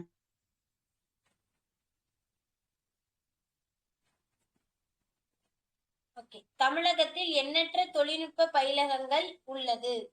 சரியா? தமிழகத்தில் எண்ணற்ற தொழில்நுட்ப பயிலகங்கள் உள்ளது. உள்ளன. உள்ளன, அவ்வளவுதான். தமிழகத்தில் எண்ணற்ற தொழில்நுட்ப பயிலகங்கள் உள்ளன. இப்ப இந்த ஒருமை பன்மை பிழை வாக்கியங்கள்ல எதுவும் சந்தேகங்கள் இருக்கா? நம்ம என்ன இந்த மாடுகளுடன் கன்று மேய்ந்தது அதை மட்டும் நான் ஒரு தடவை உறுதிப்படுத்திட்டு வந்து சொல்லிடுறேன். சரியா? வேற எதுவும் சந்தேகங்கள் இருக்கா? அந்த சிலர் பலர் அந்த சந்தேகத்தை வந்து நிவர்த்தி பண்ணியாச்சு. அது ஒருமையா பன்மையான்றது முக்கியம் இல்ல. உயர்திணையில இருந்தாங்கன்னா உங்களுக்கு மரியாதை கொடுக்கணும்ன்றதுக்காக சிலர் பலர்னு பயன்படுத்துறோம், அவ்வளவுதான். நான் வகுப்பு முடிஞ்சோனையும் நம்ம குரூப்ல வந்து ஒரு போட்டோ ஷேர் பண்றேன். அதுல கிட்டத்தட்ட ஒரு 10 இல்லைன்னா 12 கேள்வி இருக்கும். அது வந்து ஹோம்ஒர்க். நீங்க வந்து உங்க நோட்ல எழுதிக்கோங்க. நோட்ல எழுதிட்டு எனக்கு அந்த போட்டோ எடுத்து ஹோம்ஒர்க் அப்லோட் பண்ணா போதும். சரியா? அது எந்த புக்ல இருக்கோம்னா 11th 12th ஓல்டு புக்ல இருந்து தான் நான் அந்த பேஜ் வந்து சென்ட் பண்ணுவேன். ஸோ வந்து கரெக்டா எல்லாரும் பண்ணிடுங்க. அடுத்த தலைப்பு போலாமா? Yes ma'am. அடுத்த என்ன தலைப்பு பார்க்கலாம் அப்படின்னா, வல்லின மிகுமிட மிகா இடங்கள். சந்திப்பிழை இருக்கும்ல, சந்திப்பிழையை நிவர்த்தி செய்கன்னு கொடுப்பாங்களா, அந்த சந்திப்பிழை பார்ப்போம். இப்ப நீங்க எழுதின பேஜோட ஒரு 2 பேஜஸ், ஒரு 1 பேப்பர் இல்லைன்னா 2 பேஜஸ் மட்டும் விட்டுட்டு அடுத்து வந்து வல்லின மிகுமிட மிகா இடம்னு நம்ம எழுத ஸ்டார்ட் பண்ணலாம்.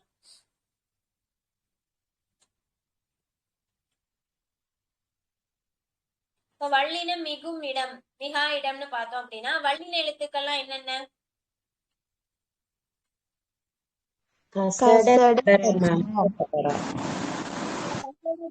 வந்து கா சா தாபா, இந்த 4 எழுத்துக்களும், இந்த 4 வல்லின எழுத்துக்களும் எங்கெல்லாம் மிகும் எங்கெல்லாம் மிகாது இதெல்லாம் தான் நம்ம இதுல பார்க்க போறோம். வல்லின எழுத்துக்களான காசா தாபா, இந்த வல்லின எழுத்துக்கள்லாம் எங்கெங்கெல்லாம் மிகும் எங்கெங்கெல்லாம் மிகாதுன்னு பார்க்க போறோம். அதுக்காக சில விதிகள் பயன்படுத்தி இருந்திருப்பாங்க. அந்த விதிகள் தான் என்னென்ன எப்படின்னு பார்க்க போறோம். இப்ப நீங்க என்ன பண்ணிக்கிறீங்க அப்படின்னா, உங்க நோட்டை வந்து 2ஆ பிரிச்சுக்கோங்க, 2 காலமா பிரிச்சுக்கோங்க. வல்லினம் மிகும் மிகான்னு எழுதிக்கோங்க. 2ஆ பிரிச்சு வல்லினம் மிகும்னு ஒரு பகுதி, மிகான்னு ஒரு பகுதி. நம்ம எப்படி பாத்துருவோம் அப்படின்னா, ஒற்றுமையோட இருக்கும்ல அதெல்லாம் ஒன்னாவும், வேற்றுமை வேறுபட்டு இருக்கிறதெல்லாம் ஒன்னாவும் பாத்திரலாம். சுலபமா நம்ம இதை எப்படி ஞாபகம் வச்சுக்கலாம் அப்படின்றதை பார்த்துட்டோம்னா இந்த தலைப்பு வந்து ஈஸியா நம்ம முடிச்சிடலாம்.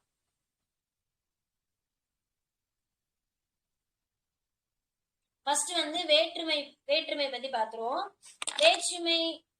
வேற்றுமை தொகை அதை பத்தி எல்லாருக்கும் ஓரளவுக்கு தெரியுமா? தெரியாதவங்க யாரும் இருக்கீங்களா? ஜோதிகா, அனிதாக்கா? தெரியும் மேம், ஓரளவு தெரியும். தெரியும். இப்ப வேற்றுமை அப்படின்னா வேற்றுமை எத்தனை வகைப்படும்?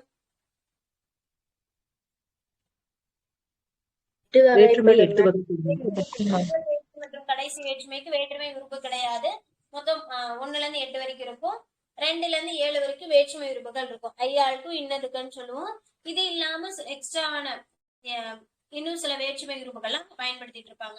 இந்த வேற்றுமை உறுப்புகள் வந்து வெளிப்படையா வந்துச்சுன்னா அதுக்கு வந்து வேற்றுமை தொகான்னு பேரு. மறைஞ்சு வந்துச்சுன்னா வேற்றுமை தொகைன்னு சொல்லுவாங்க. இந்த வெளிப்படையா வரத தொகான்னு சொல்றோம்ல, அதுக்கு விரின்னு இன்னொரு பேரு. வெளிப்படையா விரிஞ்சிருக்கு ஞாபகம் வச்சுக்கோங்க. இப்ப வெளிப்படையா வந்துச்சுன்னா தொகா இல்லைன்னா விரின்னு சொல்லுவாங்க. மறைஞ்சு வந்துச்சுன்னா தொகை, புதைஞ்சு வருது சொல்லுவாங்க. தொகைஞ்சு வருது ஞாபகம் வச்சுக்கோங்க. தொகைன்னு சொல்லுவாங்க. இப்ப இந்த வேற்றுமை உறுப்பு எங்கெல்லாம் வரும் எங்கெல்லாம் வராது அப்படி வந்துச்சுன்னா அங்க வல்லினம் மிகுமா மிகாதா அந்த மாதிரி தான் பார்க்க போறோம். இந்த 8 வேற்றுமை உறுப்புமே எல்லா இடத்துலயுமே வந்துறாரு. இப்ப எனது மகன் அப்படின்றதும் 6ஆம் வேற்றுமையும் 4ஆம் வேற்றுமை ரெண்டுமே இந்த உரிமை பொருள்ல வரும். இதுல உறவு பொருள்ல எது வரும்னு பார்த்தோம்னா 6ஆம் வேற்றுமை தான் வரும். சோ நம்ம அந்த இடத்துல பொருள் இதுல இந்த வேற்றுமை தான் வரும்னு பொருள் உணர்ந்தா மட்டும்தான் நல்லா பிரிச்சே எழுத முடியும். இது வந்து நம்ம வேற்றுமை ஒரு வகுப்பு பார்க்கணும். அதுக்கு முன்னாடி இது ஒரு குட்டி இடத்துல வேணாலும் நான் லைட்டா மட்டும் சொல்லிட்டு அடுத்து நான் போயிட்டுறேன். சரியா? இப்ப வந்து வேற்றுமை பார்க்க போறோம். வேற்றுமை விரினா என்ன சொன்னேன்? வெளிப்படையா வரணும். இப்ப இந்த வேற்றுமை விரி வெளிப்படையா வரும் பொழுது எங்கெல்லாம் வல்லினம் மிகும் அப்படின்னா 2ஆம் வேற்றுமை மற்றும் 4ஆம் வேற்றுமை உறுப்புகள், அதாவது ஐயாளுக்கும் இன்னதுக்குன்றதுல அந்த 2ஆம் மற்றும் 4ஆம் வேற்றுமை உறுப்புகள் வெளிப்படையாவே வந்துருச்சுன்னா அங்க வல்லினம் மிகும். 2ஆம் வேற்றுமை உறுப்பு எது? ஐ. பாடலை பிரித்து படி. இங்க வல்லினம் மிகுமா மிகாதா? பாடலை மிகும். ஏன் மிகும்னா பாடல் இதுதான் வந்து ஒரு சொல். பாடலை ஐன்னு பிரிதா, அந்த இல்ல எப்படி பிரிப்போம்? இல்லு கூட்டல் ஐன்னு பிரிப்போம். அப்ப 2ஆம் வேற்றுமையான உறுப்பு ஐ, 2ஆம் வேற்றுமை உறுப்பு ஐ வந்து வெளிப்படையா நமக்கு தெரியுது பாடலைன்னு. இந்த மாதிரி வெளிப்படையா வந்துருச்சுன்னா அங்க வல்லினம் மிகும். ஓகேவா? இதே இது ராமனுக்கு பழம் கொடு. இங்க 4ஆம் வேற்றுமை உருவான கூ வெளிப்படையா வந்திருக்கா? ராமனுக்கு இக்கு கூ வெளிப்படையா வந்திருக்கா? அப்ப கூ வெளிப்படையா வரும் பொழுதும் அங்க வல்லினம் மிகும். நான் சொல்றது புரியுதுல? நோட்டை வந்து இந்த மாதிரி 2ஆ செப்பரேட் பண்ணிக்கோங்க. ஒரு பக்கம் வல்லினம் மிகும், ஒரு பக்கம் வல்லினம் மிகா. நான் சொல்ல ஃபர்ஸ்ட் அப்படியே எழுதிட்டே வந்திருக்கேன். இப்ப நம்ம விரியில என்னென்ன எதுக்கெல்லாம் மிகும்னு பாத்திருக்கோம்?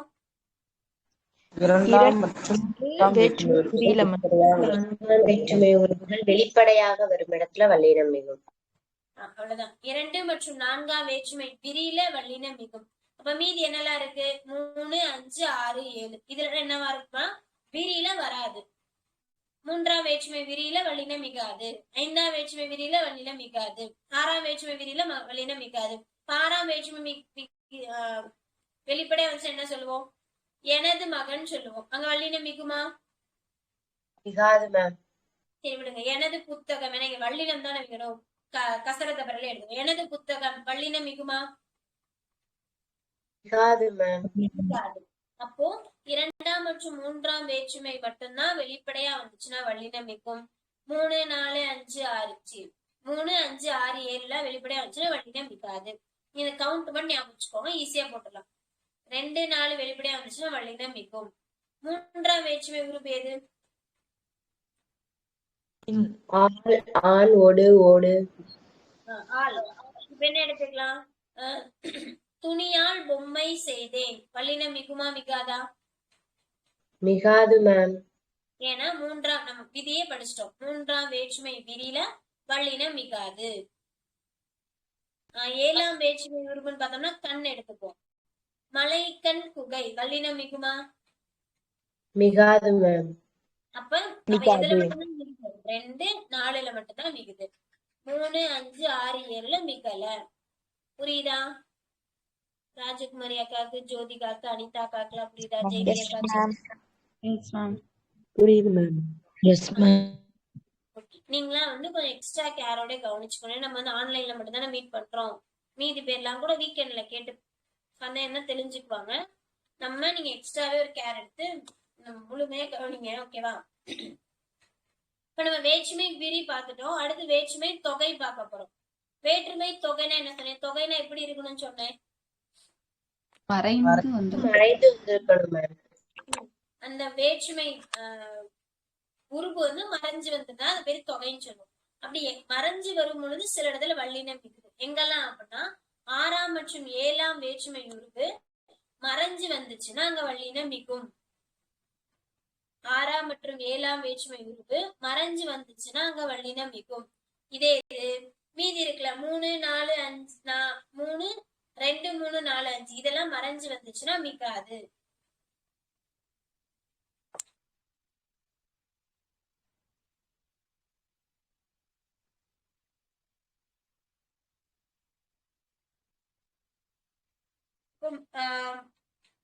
ஆறாம் வேற்றுமை உறுப்புல ஒரு வார்த்தை ஒரு தொடர்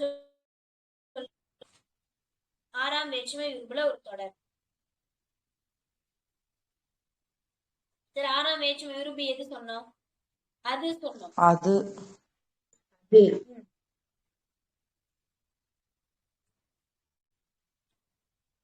அவனது தந்தை சொன்னீங்களா மேம்? அதெல்லாம் வெளிப்படையா வந்துருச்சுலக்கா, மறைஞ்சு வருது. என் புத்தகம். என் புத்தகம். இங்க இதெல்லாம் வந்து இதுல வந்து என் புத்தகம், என் சட்டை இதுல எல்லாம் வல்லினம் மிகாது.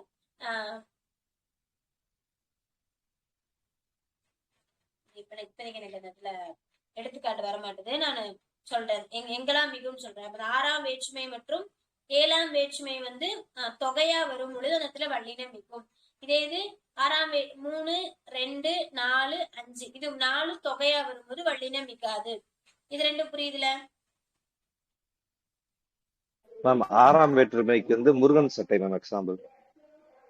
என்னதுன்னா முருகன் சட்டை.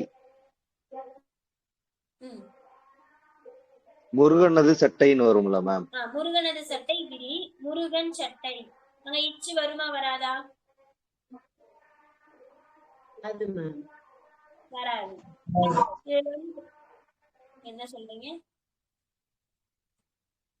இந்த 6ஆம் வேற்றுமையில கொஞ்சம் விதிவிலக்கு இருக்கும். நான் அதை கடைசியா சொல்றேன். நம்ம கடைசியா பார்க்கும்போது சொல்றேன்.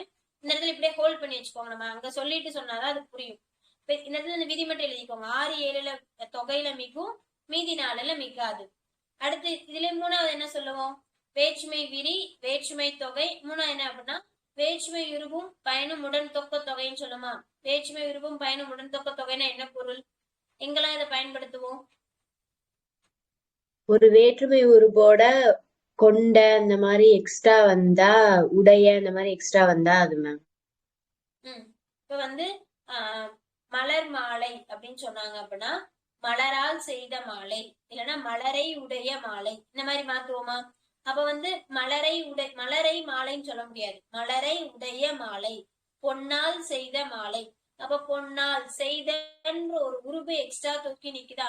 அதுக்கு பேருதான் வந்து 2ஆம் வேற்றுமை இருக்கும். இது இப்ப 2ஆம் வேற்றுமை இருந்துச்சுன்னா 2ஆம் வேற்றுமை இருக்கும் பயனும் உடன் தொக்க தொகையும் அப்படின்னு சொல்லுவாங்க. அப்ப அந்த வேற்றுமை உருவுகள் மட்டும் இல்லாம புதிதா ஒரு வார்த்தை அங்க பயன்படுத்தி இருப்பாங்க. செய்ய, ஆன, வேண்டும் இந்த மாதிரி வந்துச்சுன்னா அதான் வேண்டும் பயனும் உடன் தொக்க தொகைன்னு சொல்லியிருப்பாங்க. இந்த மாதிரி இடத்துல சுலபமா ஞாபகம் வச்சுக்கோங்க. 6ஆம் வேற்றுமை இதுல மட்டும் மிகாது. வேற்றுமை உருவும் பயனும் உடன் தொக்க தொகையில 6ஆம் வேற்றுமையில மட்டும் வல்லினம் மிகாது. மீதி இருக்கிற எல்லாத்துலயும் மிகும். 2, 3, 4, 5, 7 இதுல ஃபுல்லா நம்ம 1, 8 பத்தி பேசவே இல்லை. நம்ம கடைசியா சொல்லிக்கலாம். 6ல மட்டும் மிகாது. மீதி இருக்கிற 2, 3, 4, 5, 7ல வல்லினம் மிகும். மேம் இத மறுபடியும் சொல்லுங்க மேம். என்னக்கா கேக்குறீங்க? இந்த பாயிண்ட் மறுபடியும் சொல்லுங்க மேம். அதாவது இப்ப வேற்றுமை விரி தொகை பார்த்த மாதிரி வேற்றுமை உருவும் பயனும் உடன் தொக்க தொகை இந்த விதியின் கீழே ஆறாம் வேற்றுமை உருவு மட்டும் ஆறாம் வேற்றுமையில வந்துச்சுன்னா மட்டும் வல்லினம் மிகாது. ஆறாம் வேற்றுமையில மட்டும் வல்லினம் மிகாது. மீதி இருக்கிற 2, 3, 4, 5, 7ல மிகும்.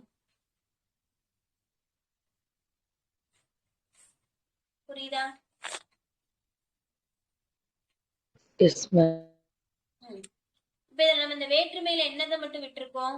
முதல் வேற்றுமையான எழுவாய் வேற்றுமையும் 8ஆம் வேற்றுமையான விழி வேற்றுமையும் விட்டுருக்கோம். இது ரெண்டுலயுமே வராது ஞாபகம். எழுவாய் வேற்றுமையிலையும் வல்லினம் மிகாது, விழி வேற்றுமையிலையும் வல்லினம் மிகாது. அது தொகையா இருந்தாலும் சரி, விரியா இருந்தாலும் சரி, இல்ல உடன் தொக்க தொகையா இருந்தாலும் எப்படி இருந்தாலும் அதுல வல்லினம் மிகாது. அவ்வளவுதான். புரிஞ்சுச்சா? வேற்றுமையில இப்பதான் இப்ப நீங்க வேற்றுமைன்னு எடுத்துட்டீங்கன்னா வேற்றுமை தொகைக்கு பார்க்கணும். விரி வச்சுக்கோங்க. வேற்றுமை விரிக்கு பார்த்தோம்னா 2, 4ல மிகும், மீதி எதுலமே மிகாது. அடுத்து வேற்றுமை விரின்னு பாத்தீங்கன்னா 6, 7ல மிகும், வேற எதுலமே மிகாது. உடன் தொக்க தொகையில பார்த்தோம்னா 6ல மட்டும் மிகாது, மீதி எல்லாத்துலயும் மிகும். அடுத்து 1, 8 எழுவாய் விழியில மிகாது. முடிச்சிடலாமா? 4 பாயிண்ட்ல ஃபுல்லா முடிச்சிட்டோம். புரியுதுல? புரியாம இருக்கா? மஞ்சுளாக்கா, திவ்யாக்கா எல்லாத்துக்கும் ஓகே தானே? அடுத்து இந்த எச்சங்கள் இப்ப நம்ம எப்படி வேற்றுமை தலைப்புல பார்த்தோம். அடுத்து எச்சென்ற தலைப்புல பார்க்க போறோம். எச்சங்கள் மொத்தம் எத்தனை இருக்கு? எச்சம் எத்தனை வகைப்படும்? 2 மேம். 3 மேம். 3 என்னென்னதுடா? 2 மேம். முற்றச்சம் வராதா மேம்? முற்றச்சம்லாம் பொதுவா எச்சம்னா 2 தான். அது வந்து சப்டைட்டில் மாதிரி துணை வகைகள் மாதிரிதான். எச்சம்னு கேட்டாங்கன்னா 2 தான். பெயரெச்சம், வினையெச்சம். அதை நம்ம என்ன 2ஆ பிரிப்போம். இப்ப வினையெச்சம் எத்தனை வகைப்படும்? ஈறுகட்ட பெயரெச்சம், ஈறுகட்ட வினையெச்சம். என்ன சொல்றீங்க? தெரிநிலை குறிப்பு. அவ்வளவு தெரிநிலை குறிப்புன்னு அது 2ஆ பிரிப்போம். எச்சங்கள்னு கேட்டாங்கன்னா அது வந்து பெயர் வினைன்னு சொல்லுவோம். அதுல இப்ப பெயரெச்சம் எத்தனை அப்படின்னா தெரிநிலை பெயரெச்சம், குறிவுநிலை பெயரெச்சம்னு 2ஆ பிரிச்சிருப்போம். அவ்வளவுதான். இந்த 2 எச்சங்கள் இருக்கா? இந்த எச்சங்கள்ல எங்கெல்லாம் வல்லினம் மிகும் மிகாதுன்னு பார்க்க போறோம். இப்போ நம்ம சொன்னோம் தெரிநிலை பெயரெச்சம், குறிவுநிலை பெயரெச்சம். இதுதான் வந்து 2 வகை. இது இல்லாம வேற என்னெல்லாம் பெயரெச்சம் இருக்குன்னா முற்றச்சம் இருக்கும், ஈறுகட்ட எதிர்மறை பெயரெச்சம் இருக்கும், எதிர்மறை பெயரெச்சம் இருக்கும். இந்த மாதிரி பெயரெச்சங்கள்லாம் இருக்குல்ல, இதுவுமே எச்சங்களின் வகைகள் தான். முக்கியமான வகையா 2ஆ பிரிச்சுதானா எத்தனையா பிரிச்சிருக்காங்கன்னா 2 தான் சொல்லுவோம். இது இல்லாம சில வகைகளும் உள்ளுக்குள்ள இருக்கும். நம்ம முதல்ல வல்லினம் மிகும்ன்ற இடத்துல எழுதிக்கோங்க. ஈறுகெட்ட எதிர்மறை பெயரெச்சத்தில் வல்லினம் மிகும். ஈறுகெட்ட எதிர்மறை பெயரெச்சத்தில் வல்லினம் மிகும். இதே இது பெயரெச்சத்திலையும் எதிர்மறை பெயரெச்சத்திலையும் வல்லினம் மிகாது. பெயரெச்சத்தை தான் பார்க்க போறோம். அதுல ஈறுகட்ட எதிர்மறை பெயரெச்சத்துல வல்லினம் மிகுது. பெயரெச்சம் எதிர்மறை பெயரெச்சத்துல வல்லினம் மிகாது. பெயரெச்சம்னா என்ன சொல்லுவோம்? ஒரு வினை எச்சமா நிற்கும், பெயரை கொண்டு முடிஞ்சிச்சுன்னா அதுக்கு பேர் பெயரெச்சம்.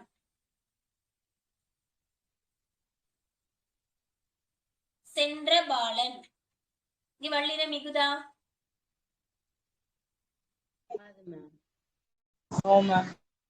மிகாது. ஏன் அப்படின்னா இது பெயரெச்சமா நமக்கு கண்டுபிடிக்க தெரியும். சென்ற நீங்க ஆள முடியணும், ஊழ முடியணும், ஈழ முடியணும், அதெல்லாம் நம்ம கணக்குல எடுக்க கூடாது. அதெல்லாம் நம்ம புரிஞ்சுக்கிறதுக்காக சுலபமா வச்சுக்கிட்டதானே தவிர ஒரிஜினல் உண்மையான விதி என்ன அப்படின்னா ஒரு வினை எச்சமா நிக்கணும். சென்றன்றது எச்சமா இல்ல வினை முற்றா? எச்சம். எச்சமா நிக்குது. சென்ற அப்படின்னு ஒரு எச்சம் என்ன பண்ணுதுன்னா பாலன் இல்ல கவிதா ஏதோ ஒரு பேர் எடுத்துக்கோங்க. அந்த பெயரை கொண்டு முடியுது. சென்ற மாணவன், அது பேரா இருக்கணும் கூட அவசியம், ஒரு மாணவன் மாணவியா கூட இருக்கலாம். ஒரு பெயரை கொண்டு முடியுது. இப்ப சென்றன்ற எச்சம் அது வினை எச்சம். வினை ஒரு எச்சம் தானே, வினை தானே எச்சமா நிற்கும். அந்த எச்சம் பெயரை கொண்டு முடியறதுனால அது பெயரெச்சமா மாறிடுது. அப்ப அங்க என்ன பண்ணாது அப்படின்னா வல்லினம் மிகாது. இதே எதிர்மறை பெயரெச்சம்னா என்ன சொல்லுவோம்?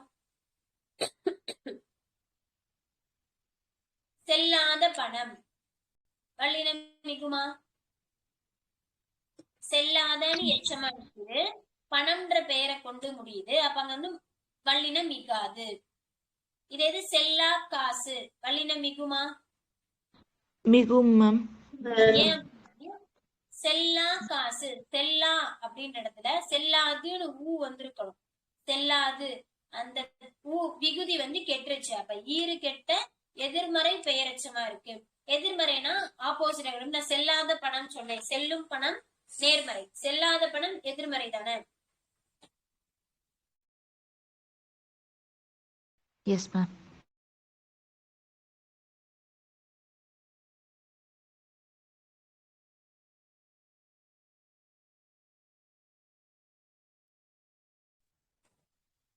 செல்லும் பணம் நேர்மறை அப்படின்னா செல்லாத பணம் எப்படி இருக்கும்? எதிர்மறை. அப்ப ஆனா அங்க வந்து விகுதி இருக்கு. செல்லாத கடைசியா தான்ற விகுதி பெற்று வந்திருக்குல்ல, அதனால வந்து ஈறுகட்ட நம்ம இந்த இடத்துல குறிப்பிடாம எதிர்மறை பெயரச்சம் மட்டும் சொன்னோம். அப்ப எதிர்மறை பெயரச்சத்துல வல்லினம் மிகாது. இது ஈறுகட்ட எதிர்மறை பெயரச்சத்துல அந்த ஈறு கடைசி வார்த்தை கெட்டு போயிருக்கும். இப்ப செல்லா காசு, செல்லாத காசுல தா அது வந்து கெட்டு போச்சு. அப்ப செல்லா காசு அப்படின்னு வந்திருக்கு. அப்ப இது வந்து ஈறுகட்ட எதிர்மறை பெயரச்சத்துல வல்லினம் மிகும். செல்லா காசு. புரியுதா மேம்? அப்ப எதிர்மறை பெயரச்சத்துல வல்லினம் மிகாது ஏன் மேம்? ஆமா, எதிர்மறை பெயரச்சத்துல வல்லினம் மிகாது. பெயரச்சத்துல மிகாது, எதிர்மறை பெயரச்சத்துல வல்லினம் மிகாது. ஈறுகெட்ட எதிர்மறை பெயரச்சத்துல மட்டும் வல்லினம் மிகும். நான் சொல்லும் போது எழுதிக்கோங்க ஃபர்ஸ்ட், அப்புறம் எக்ஸ்பிளைன் பண்றேன், அப்பதான் புரியும். இப்ப இது எல்லாருக்கும் ஓகேவா? கரண் அண்ணாக்கு, ஜெயந்தி அக்காக்கு, ஜோதிகாக்கு, அனிதாக்காக்கு, சுகில் அண்ணா எல்லாத்துக்கும் ஓகே தானே? சரி வாங்க. அடுத்து என்ன எழுதிக்கிறீங்கன்னா, இப்ப பேரெச்சம் பார்த்தோம்னா வினை எச்சம் பார்க்க போறோம். வினை எச்சத்துல வந்து வல்லினம் மிகும். அது எப்படி இருக்கணும் அப்படின்னா ஆ ஈல முடிஞ்சிருக்கணும். ஒரு வினை எச்சம் அது வந்து ஆ ஈல முடிஞ்சிருந்துச்சு அப்படின்னா வல்லினம் மிகும். இதே இது ஒரு வினை எச்சம் உகரத்துல முடிஞ்சிருக்கணும் அப்படின்னா அங்க வல்லினம் மிகாது. உகரத்துல முடிஞ்சு வருமொழியில வன்தொடர் குற்றியலுகரம் வந்திருந்துச்சுன்னா வல்லினம் மிகாது.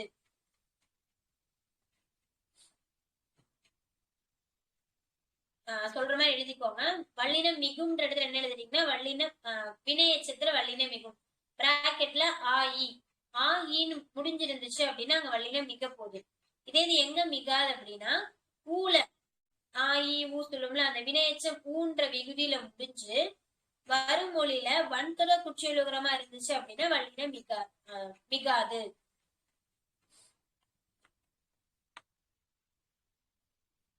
ஒரு வினை எச்சம் சொல்லுங்க. வினை எச்சம் என்ன இருக்கணும்? ஒரு எச்ச வினை வினையை கொண்டு முடியணும். ஒண்ணு சொல்லுங்க பாப்போம்.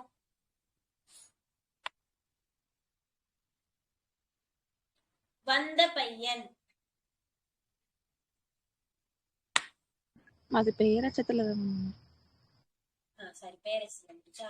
வந்து சென்றான். வந்துன்ற எச்சம் சென்றான்ற வினையை கொண்டு முடிஞ்சிருக்கா?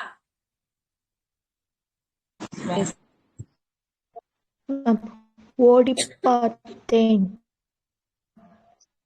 வந்து பார்த்தேன் வல்லினம் மிகுதா? வந்து பார்த்தேன்.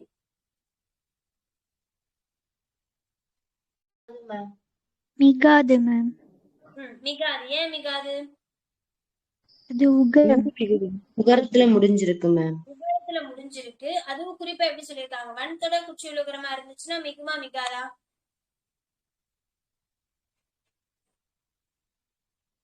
மிகாது மேம்.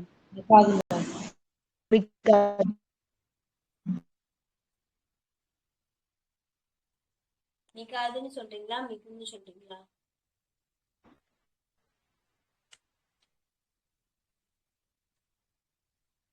சொல்லுங்க. வன்தொடர் குற்றியலுகரமா இருந்தா மிகும் மேம். இந்த வந்து அப்படின்றது மென்தொடர் குற்றியலுகரம்.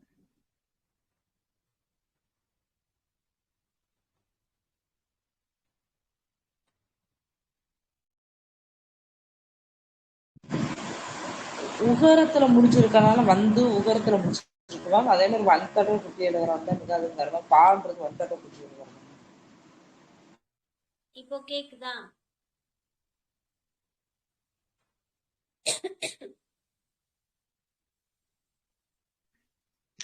எஸ் மேம் கேக்குதுங்க மேம். என்ன தொடர் சொன்னோம்? வந்து பார்த்தான். இந்த வந்து அப்படின்றது ஊல முடிஞ்சிருக்கணும். ஆனா அங்க ஒரு ஸ்பெஷல் ஒண்ணு கொடுத்திருக்காங்களா? என்ன கொடுத்திருக்காங்க? அந்த வினை எச்சம் வன்தொடர் குற்றியலுகரமா இருக்கணும். நம்ம குற்றியலுகரம்னா என்னது? குசுறுதுபுறம் முடிஞ்சிருக்கணும். அந்த குசுறுதுபுருக்கு முன்னாடி ஒரு வல்லின எழுத்து வந்திருக்கணும். வந்து அப்படின்றது கண்டிப்பா குசுறுதுபுருல முடிஞ்சிருக்கு. ஆனா இது வன்தொடர் குற்றியலுகரமா? மென்தொடர். மென்தொடர். எப்படி மென்தொடர்னு சொல்றோம்? அங்க வந்து மெல்லில எழுத்தான இந்துதான் இருக்கு. வந்து இந்துதானே கொடுத்திருக்காங்க. மென்தொடர் குற்றியலுகரமா ஆயிடுது. அப்ப அங்க வல்லினம் மிகுமா? மிகாது. அவ்வளவுதான். வல்லினம் மிகாது. நீங்க ஒண்ணுமே ஞாபகம் வச்சுக்கணும். வினையச்சத்துல வல்லினம் மிகாது. ஆயில கன்ஃபார்ம் மிகாது. ஊல மிகும். எங்க மட்டும் மிகும்? குற்றியலுகரத்துல. அது வன்துற குற்றியலுகரத்துல மட்டும்தான் மிக போகுது. வன்துற குற்றியலுகரம்னா என்னது? குற்றியலுகரம் அப்படின்றது ஒரு தொடர். வார்த்தையில குசுறுதுபுருல முடிஞ்சிருக்கணும். குசுறுதுபுருக்கு முன்னாடி வல்லின எழுத்துக்களான கசட தபர வந்திருக்கணும். இப்ப வந்துன்றது தூளையே முடிஞ்சிருந்தாலும் அதுக்கு முன்னாடி இருக்கிற இந்து அப்படின்றது ஒரு மெல்லின எழுத்து. அப்ப அது மென்தொடர் குற்றியலுகரமா மாறிடும். மென்தொடர் குற்றியலுகரமா இருக்கும்போது அங்க வல்லின மிகுமான்னு கேட்டா மிகாது. இது புரிஞ்சுச்சுல? எச்சத்துல எதுவும் சந்தேகம் இருக்கா? இடையில பிரேக் ஆச்சுன்னா சொல்லுங்க.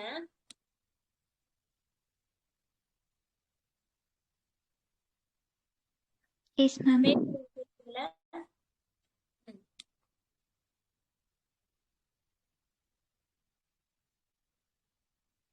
சரி வாங்க அடுத்து 3வது தலைப்பு போட்டுக்கோங்க.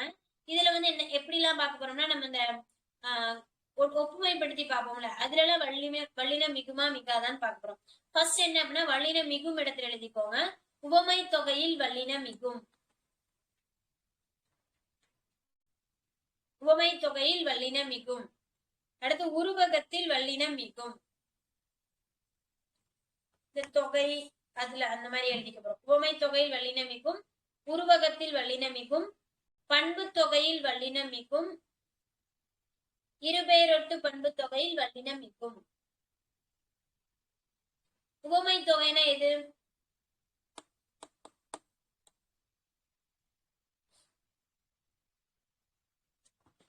நான் பேசுறது கேக்குதா?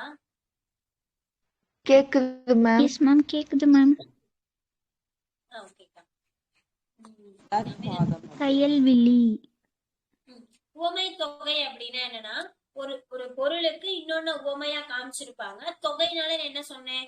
அந்த ஒரு உருவு மறைஞ்சிருக்கும். வேற்றுமை தொகைனா வேற்றுமை உருவு மறைஞ்சிருக்க போகுது. இங்க உவமை தொகைனா உவம உருவு மறைஞ்சிருக்க போகுது. அவ்வளவுதான். இப்ப ஏதாச்சும் ஒண்ணு சொல்லுங்க. மதிமுகம். மதி போன்ற முகம்னு வந்திருக்குமா? அப்ப மதிமுகம் நம்ம சொல்லிட்டோம். இது பேரு உவமை தொகை. ஏன் இந்த உவமை தொகைன்னு சொல்றோம்னா, மதி போன்ற முகம். அந்த போன்றன்ற உவம உருவு மறைஞ்சு வந்திருக்கா? மதிமுகத்துல வல்லின மிகுமா? மிகாது. சரி, வல்லின மிகும். மிகாது.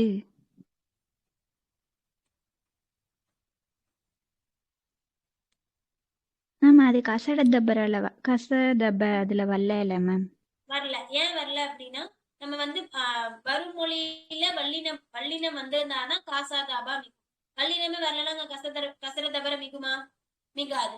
இப்ப நம்ம வேற என்ன எடுத்துக்கலாம்னா, மலர்பாதம். மலர்பாதம்.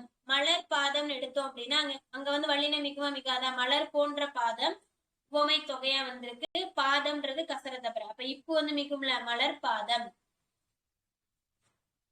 Yes ma'am. அவ்வளவுதான். அப்ப வந்து வல்லின சரி, உவமை தொகையில வல்லின மிகுது. இது உருவகம்னா என்ன சொல்லுவோம்? எது வந்து உவமிக்கிறாங்கன்னு சொல்ல முடியாத அளவுக்கு இருக்கும். நம்ம ஈஸியா ஞாபகம் வச்சுக்கணும்னா, உவமேயம் ஃபர்ஸ்ட் என்ன பார்த்தோம்னா, உவமிக்கப்படும் பொருள் பின்னாடி வரும், உவமேயம் முன்னாடி வந்துடும். இங்க அப்படியே மாத்தி போட்டுப்போம். கயல் விழி அப்படின்றது விழிக்கயல் அப்படின்னு சொல்லுவோம். விழிக்கயல்னு சொல்லும் போது எங்க வல்லின மிகுதான். உவமை தொகை உருவகத்துல வல்லின மிகும்.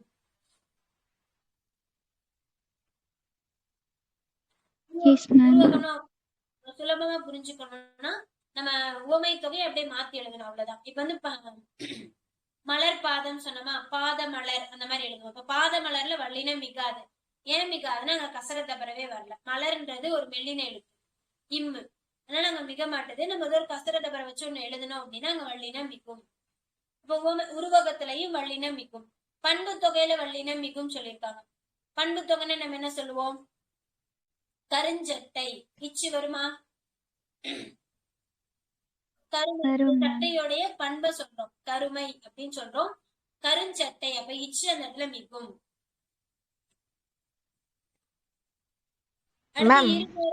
கருஞ்சட்டை.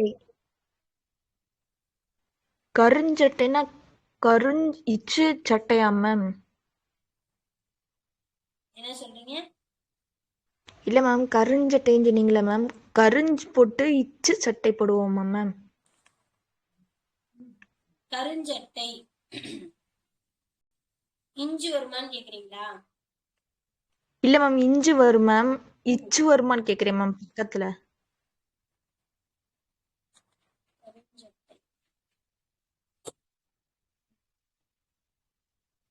ஆமா,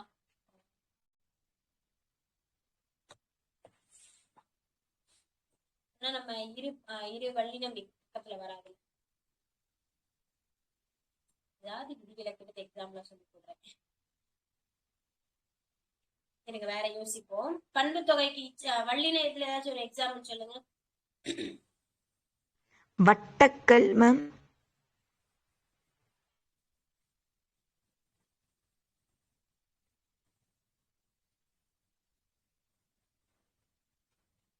இல்லைன்னா மேம் பொருள், மெய்ப்பொருள்.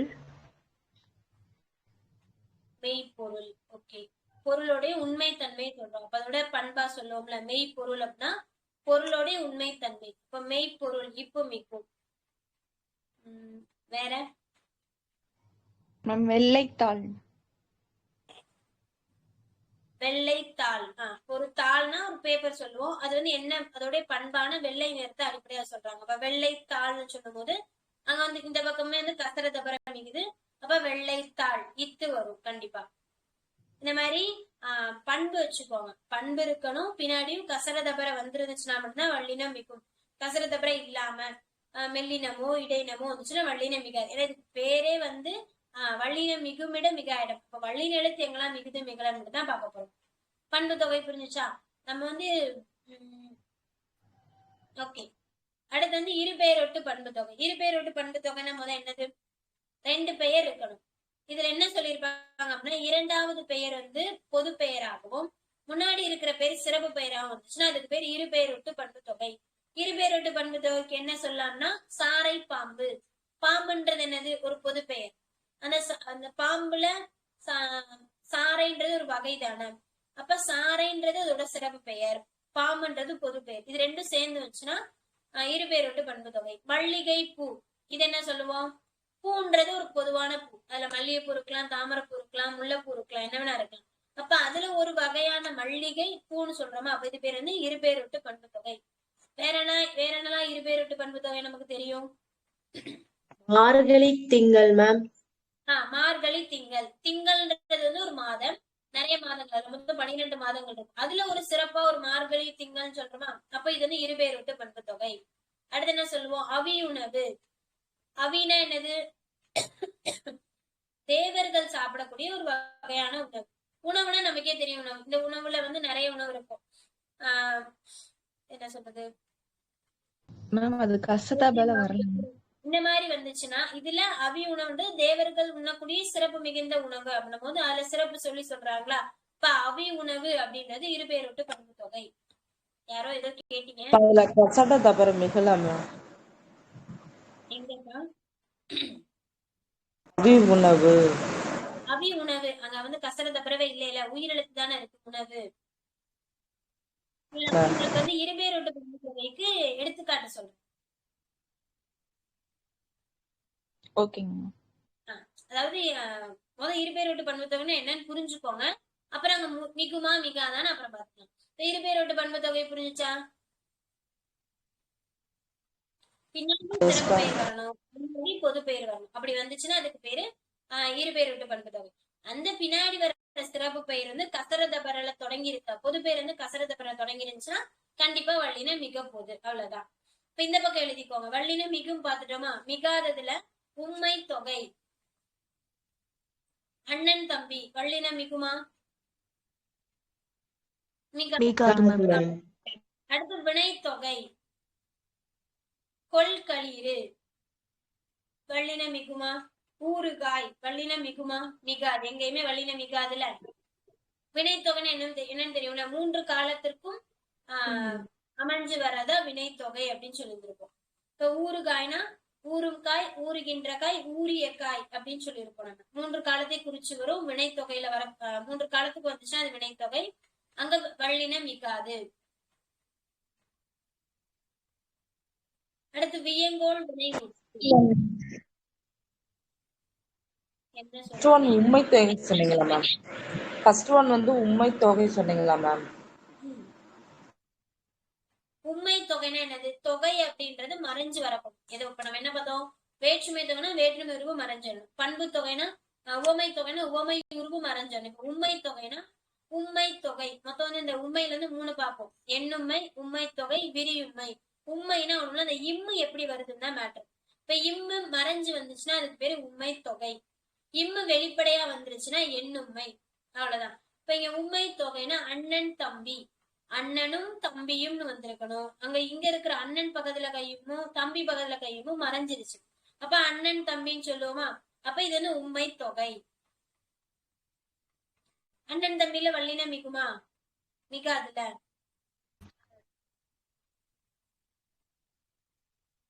உண்மை தொகையில் வள்ளின மிகாது. புரியுதுல நான் பேசுறது? மேம் மேம் எண்ணுமையிலுமே வல்லின மிகாதுல வினைமுற்ற என்ன சொல்லுவோம்? வாழ்தல், வைதல், வேந்தல் இதெல்லாம் என்னன்னா வியங்கோல் வினைமுற்றுன்னு சொல்லியிருக்கோம். வாழ்க வாழ்க பாரதம், வாழ்க வாழ்க இப்படிலாம் சொல்லுவோம்ல. இந்த இடத்துல எல்லாம் வள்ளின மிகாது அப்படின்னு சொல்றாங்க. வாழ்க பாரதத்துல வள்ளின மிகுமா? அங்கிட்ட இருந்து ஒரு கசரதபர பாரதம்ன்ற வார்த்தையே வந்திருந்தாலும் வாழ்கன்ற வியங்கோல் வினைமுற்று வந்திருக்கும் போது அங்க வள்ளின மிகாது.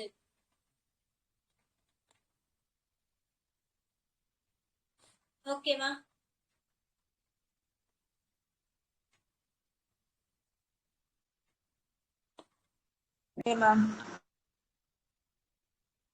நம்ம அந்த கருஞ்சட்டை பார்த்தோம்ல,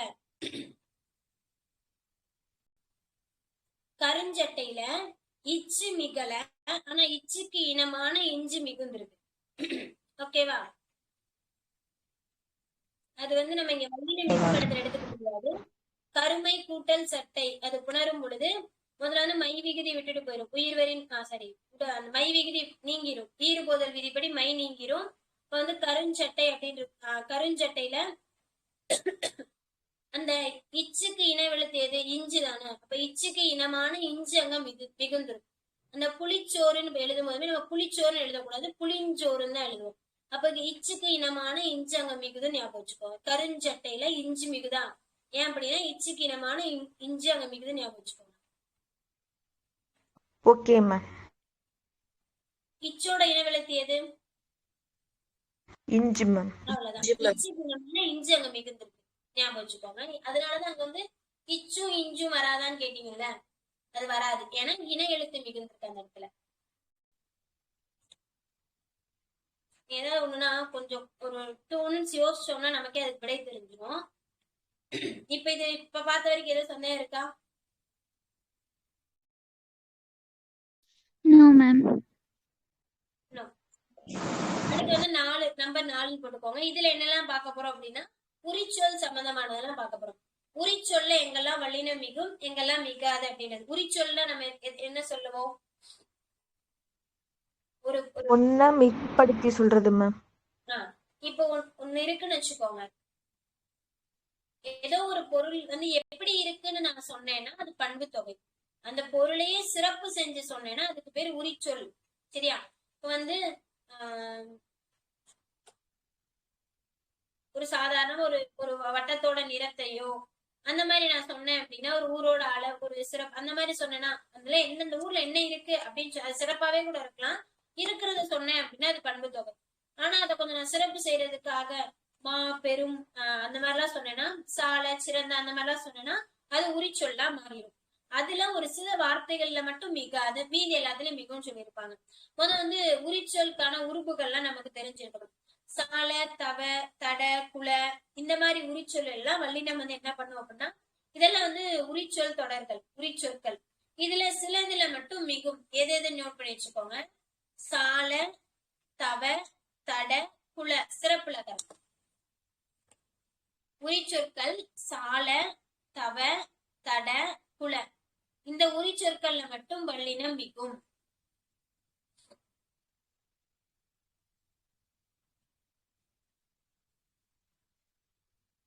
மீதி இருக்கிற மீதி இருக்கும்ல அந்த உரிச்சொற்கள் எல்லாம் வல்லினம் மிகாது. இப்ப கடிநகர் வல்லினம் மிகுமா? மிகாது மேம். வல்லினமே வரப்போகுது. இருக்கு வேற சொல்லுங்க. சால சிறந்தது வல்லினம் மிகுமா? வரும்ல மேம். ஏன்னா நம்ம அங்கேயே சொல்லி இருக்கோம். சால சரி சாலன்னு வல்லினம் மிகணும். சால சிறந்தது வல்லினம் மிகுந்தது.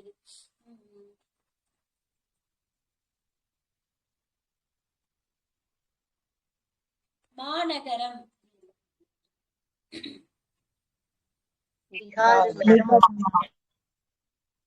என்ன சொல்றீங்க? கசடபவல்ல மேம். கசடதபரவே இல்ல மிகாது. கசடதபர வச்சு ஏதாச்சும் யோசிப்போம்.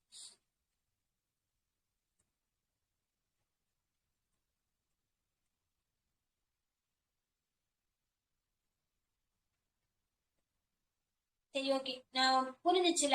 அதாவது கசரதபர வந்திருக்கணும். அதுக்கு முன்னாடி சால தவ தட குல இந்த மாதிரி உரிச்சொற்கள் வந்தா மட்டும்தான் வல்லினம் மிகும். இப்ப கடிநகரம் வைவால் இதெல்லாம் வந்து என்னது? வைவால் என்னது? வால்னா கத்தி, அது வைவால்னா கூறிய வால், ஒளி பொருந்திய வால் சொல்லியிருக்கோம். அது மாதிரி சிறப்பு செஞ்சு சொல்றோமா, இந்த மாதிரி இடத்துல வல்லினம் மிகாது. இப்ப நம்ம பார்த்த எக்ஸாம்ல இருந்து அங்க கசரதபரவே வரல. சப்போஸ் அங்க கசரதபர வந்திருந்தாலும் வல்லினம் மிகாது. உரிச்சொல் எதுவும் சந்தேகங்கள் இருக்கா?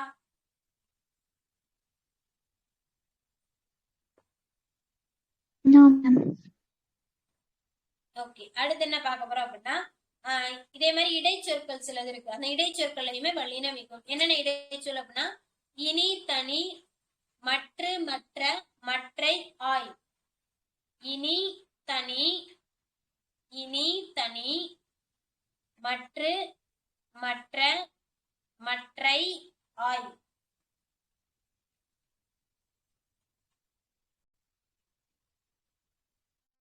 இனி பார்ப்போம். அந்த மாதிரி ஒரு சில இடங்கள்ல நம்ம பயன்படுத்துவோம். இனி தனி மற்ற மற்ற மற்றை ஆய். இந்த இடத்துல வல்லினம் மிகும் ஞாபகம் வச்சுக்கோங்க. புரிஞ்சுச்சா? இது வரைக்கும் எதுவும் சந்தேகம் இருக்கா?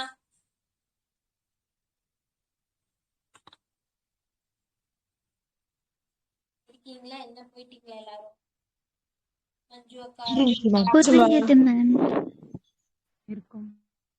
பாதி பேர காணோம்.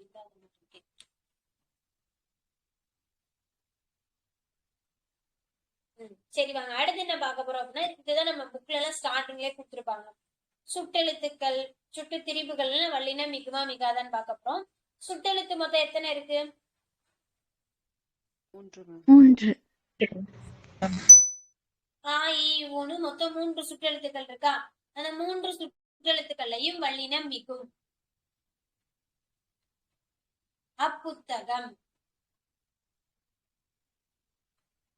இக்கடை இந்த மாதிரி சுட்டெழுத்துக்கள் வந்துச்சு அப்படின்னா ஆ இ உ. அப்புத்தகம் சொல்லுமா? ஆன்றது ஒரு சுற்றெழுத்து. கடுத்து புத்தகத்துக்கு முன்னாடி இப்போ வருது அப்புத்தகம். இக்கடை இந்த மாதிரி சுற்றெழுத்துக்களுக்கு அடுத்து வல்லினம் மிகும். அதாவது சுட்டுத்திரிபு. சுட்டுத்திரிபுனா என்னது? ஆ ஏ ஊன்ற சுட்டெழுத்து திரிஞ்சு வந்திருக்கும். ஆன்ற சுட்டெழுத்து அந்த நூ, ஈன்ற சுட்டெழுத்து இந்த அப்படின்னு ஊக்கு பதிலா இப்ப நம்ம ஊ பெருசா பயன்படுத்துறது கிடையாது. இந்த மாதிரி எழுத்துக்கள்லாம் ஆ இ ஊலாம் திரிஞ்சு வந்திருக்கும்ல, அங்கேயும் வல்லினம் மிகும். இப்ப அந்த வீடு,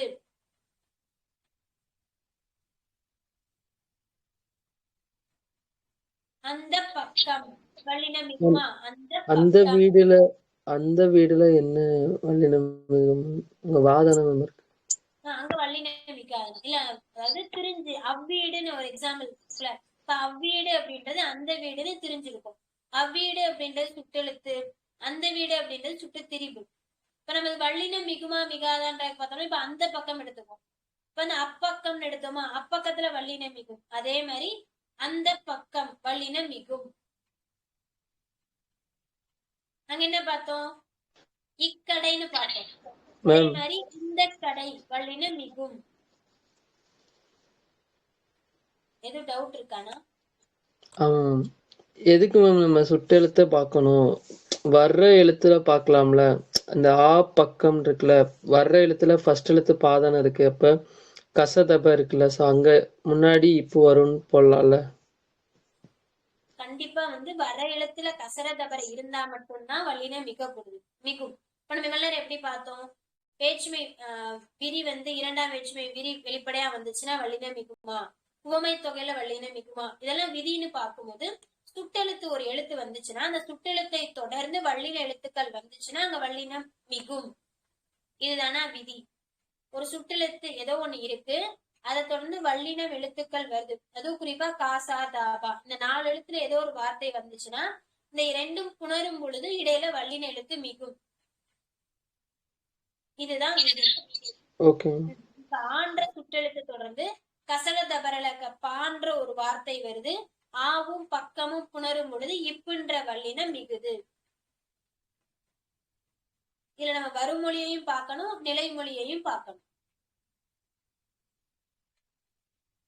ஓகேவா? அடுத்து வினா எழுத்து பார்ப்போம். வினா எழுத்து மொத்தம் 5. சுற்றெழுத்து எப்படி 3 சொன்னோமோ அதே மாதிரி வினா எழுத்து 5. என்னென்ன சொல்லுவோம்?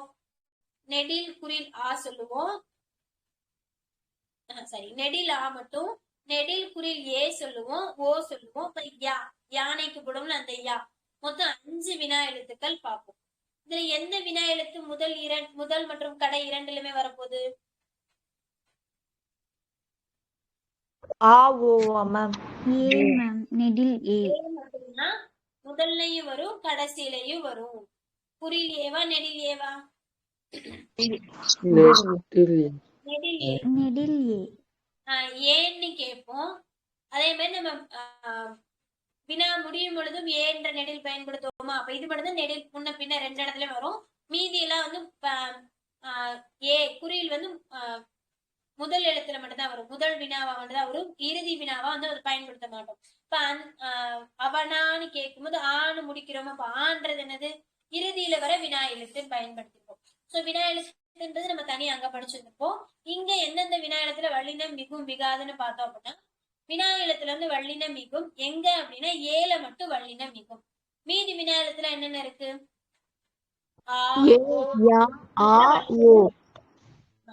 ஆ ஓ ஏ இதுல வல்லினம் மிகாதுன்னு சொல்லிட்டாங்க. அப்ப வினா எழுத்து ஏல மட்டும், அது குறில் ஏ இருக்குல்ல அதுல மட்டும் வல்லினம் மிகும். இப்படி ஈஸியா ஞாபகம் வச்சுக்கலாம். அந்த இந்த எந்த அந்த மாதிரி ஞாபகம் வச்சுக்கோங்க. அந்த இந்த 3 ரைமிங்கா இருக்குல்ல அந்த ஏ குறில் ஏ மட்டும் இங்க வரும். அங்க மட்டும் வல்லினம் மிகும் நமக்கு தெரிஞ்சா போதும். இப்ப எப்பக்கம்னு சொல்லுவோம். வல்லினம் மிகுதா வினா எழுத்துல? இதே அது திரிஞ்சு எந்த பக்கம்னு வரும்போது கூட எந்த பக்கம் இப்ப போட்டுக்கோம். நம்ம அங்கேயே வல்லினம் மிகும். மீதி வல்லின எழுத்துக்கள்லாம் வினா எழுத்துல வல்லினம் மிகாது அப்படின்னு சொல்லிட்டாங்க. இப்ப இதுல ஒரு விதிவிலக்கு இருக்கு. என்ன விதிவிலக்கு அப்படின்னா இப்ப அந்த இந்த எந்தன்னு சொன்னோமா, அது பார்க்கும் போதே அது இது எது இதுல வல்லினம் மிகாது. அதே மாதிரி அஃது இஃது எஃது இதுலயும் வல்லினம் மிகாது. அதாவது இதை தொடர்ந்து வரும்போது வல்லினம் மிகாதுன்னு சொல்றாங்க.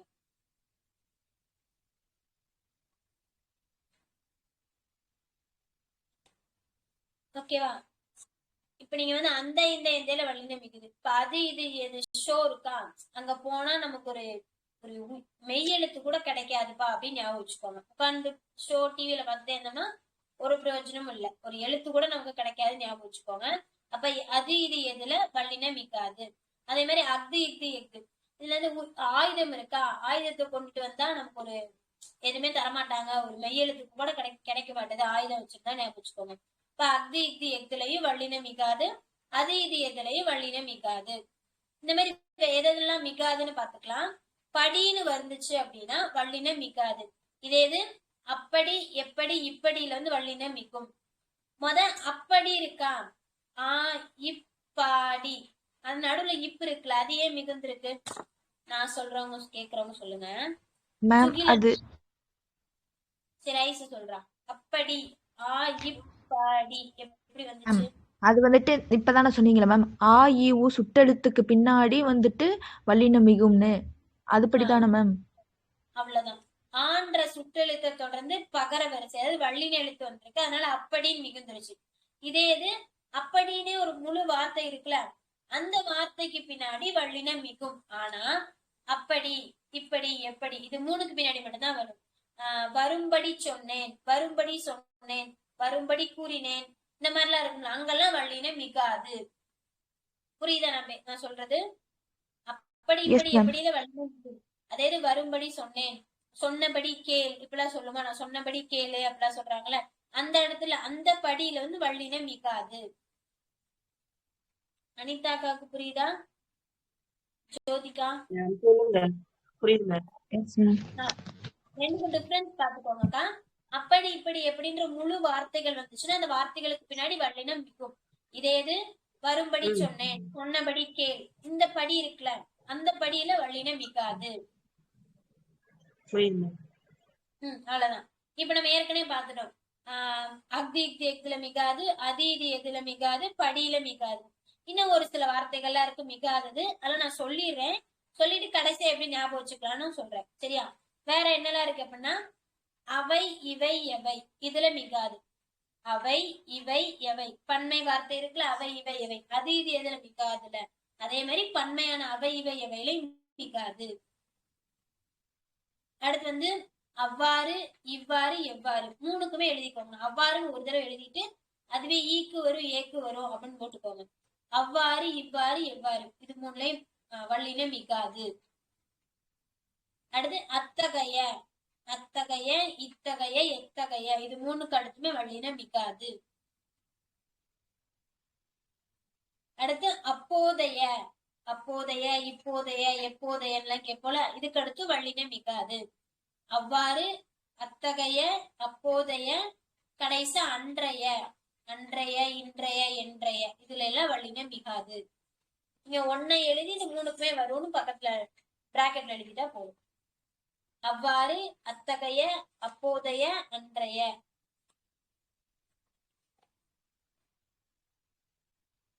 அடுத்து ஒரு ஓர் ஒவ்வொரு, இதுலயும் வல்லினம் மிகாது. ஒரு ஓர் ஒவ்வொரு, இதுல என்ன பண்ணானா வல்லினம் மிகாது.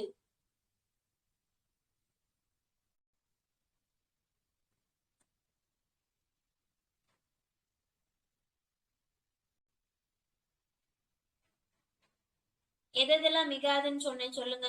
நம்ம கடைசியா பார்த்தது மட்டும் சொல்லுங்க. இப்ப பார்த்தது மேம், அது இது எது, அஃது இஃது எஃகு, அவை இவை எவை, அவ்வாறு இவ்வாறு எவ்வாறு, அத்தகைய இத்தகைய எத்தகைய, அப்போதைய இப்போதைய எப்போதைய, அன்றைய இன்றைய என்றைய இன்றைய, ஒரு ஓர் ஒவ்வொரு, இதுல எல்லாம் வந்துட்டு வல்லினம் மிகாது மேம். படின்னு முடிய இடத்துல மிகாதுன்னு சொன்னோம்ல, அதையும் நோட் பண்ணிக்கோங்க. அடுத்து வந்து இதே மாதிரி மிகுறதுல எழுதிக்கோங்க. மிகுறது என்னென்ன அப்படின்னா, அப்படி இப்படி எப்படி எழுதியிருப்பீங்க, அதுக்கடுத்து என்ன எழுதுறீங்கன்னா, அதற்கு இதற்கு எதற்கு, அதற்கு இதற்கு எதற்கு, அவ்வகை இவ்வகை எவ்வகை, அவ்வகை இவ்வகை எவ்வகை, அங்கு இங்கு எங்கு, இதெல்லாம் வல்லினம் மிகும். அங்கு, எங்கு சென்றாய், இங்கு பார்த்தேன், இந்த மாதிரி இடங்கள்ல வல்லினம் மிகும். எவ்வகை சொல், எவ்வகை வாக்கியம், எவ்வகை சொல்.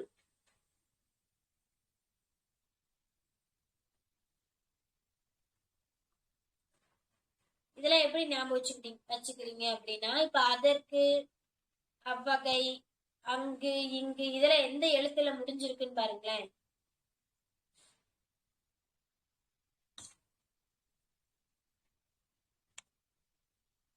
நான்காம் வேற்றுமை. சொல்லுங்க. வரிசையில ஒண்ணும் இல்ல, வரிசையில முடிஞ்சிருக்கு, அவ்வளவுதான். இப்ப நம்ம இப்படி ஞாபகம் வச்சோம்னா அவ்வாறுல வராது, அவ்வாறுல வராது, இத்தகையில வராது, அப்ப நம்ம படிச்சே இருக்க முடியாதுல்ல. சும்மா ஷார்ட்கட்டுக்கா நான் சொல்றேன், இதுதான் விதி கிடையாது, நான் சும்மா ஞாபகம் வச்சுக்கா சொல்றேன். அப்படி இப்படி எப்படி நம்ம ஈஸியா போட்டுருவோம். அப்படி இப்படி எப்படில வரப்போது, படியில வரப்போ நமக்கு டிஃபரன்ஷியேட் தெரிஞ்சிடும். மீதி இருக்கிற வார்த்தை அதற்கு, இதற்கு, அவ்வகை, இவ்வகைக்கெல்லாம் வரிசையில முடிஞ்சுச்சுன்னா வரும், மீதி இதுக்கெல்லாம் வராது. இது வந்து விதி கிடையாது, உங்களுக்கு ஞாபகம் வச்சுக்கிறக்காக சொல்றேன், சரியா? பாருங்களேன், அதற்கு, அவ்வகை, இங்கு இதெல்லாம் வரிசையில முடிஞ்சிருக்கா, இங்க எல்லாம் வரும். அதே மாதிரி இங்கிட்டு பாருங்களேன், அவ்வாறு, இப்போதைய, அப்போதைய, அன்றைய, அத்தகைய எதுவுமே கால முடியல, அப்ப வராதுன்னு ஞாபகம் வச்சுக்கோங்க, அவ்வளவுதான். அதுக்கடுத்து மிகும்ல என்ன எழுதிக்கிறீங்க அப்படின்னா, என, மிக, ஆக. நம்ம அங்க இடை சொல் பார்த்தோம்ல, இனி, தனி, மற்ற, மற்றை, ஆய், அது மாதிரி இன்னும் சில ஒரு 3 சொல் இருக்கு. என, ஆக, மிக, என, ஆக, மிக, இந்த 3 சொற்களுக்கு அடுத்து வல்லின மிகும். இந்த ஆகன்றதெல்லாம் நம்ம நிறைய இடத்துல பயன்படுத்துவோம், சோ அதை நல்லா நோட் பண்ணி வச்சுக்கோங்க. என, ஆக, மிக, இங்கெல்லாம் வல்லினம் மிகும்.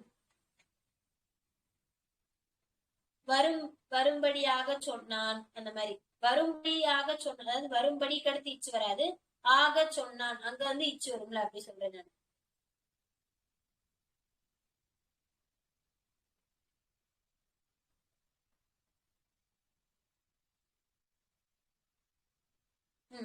உறுதியாக செய்வேன், உறுதியாக செய்வேன், உறுதி ஆகன்னு வருதா, உறுதியாக செய்வேன், அப்ப அங்க இச்சு மிகுதா? அவ்வளவுதான். இப்ப அந்த மாதிரி என, ஆக, மிக இந்த வார்த்தை, இந்த சொற்களுக்கு அடுத்தும் வல்லின மிகும் கொடுத்திருக்காங்க. அதே மாதிரி மிகாததுல எழுதிக்கோங்க, ஆவது, அடா, அடி இந்த வார்த்தைகளுக்கு அடுத்து வல்லின மிகாது. ஆவது, அடா, குறில் ஆ, நெடில் டா, அடா, அடி இதுக்கு அடுத்து வல்லின மிகாது. ஆவது, அடா, அடி இதுல வல்லின மிகாது.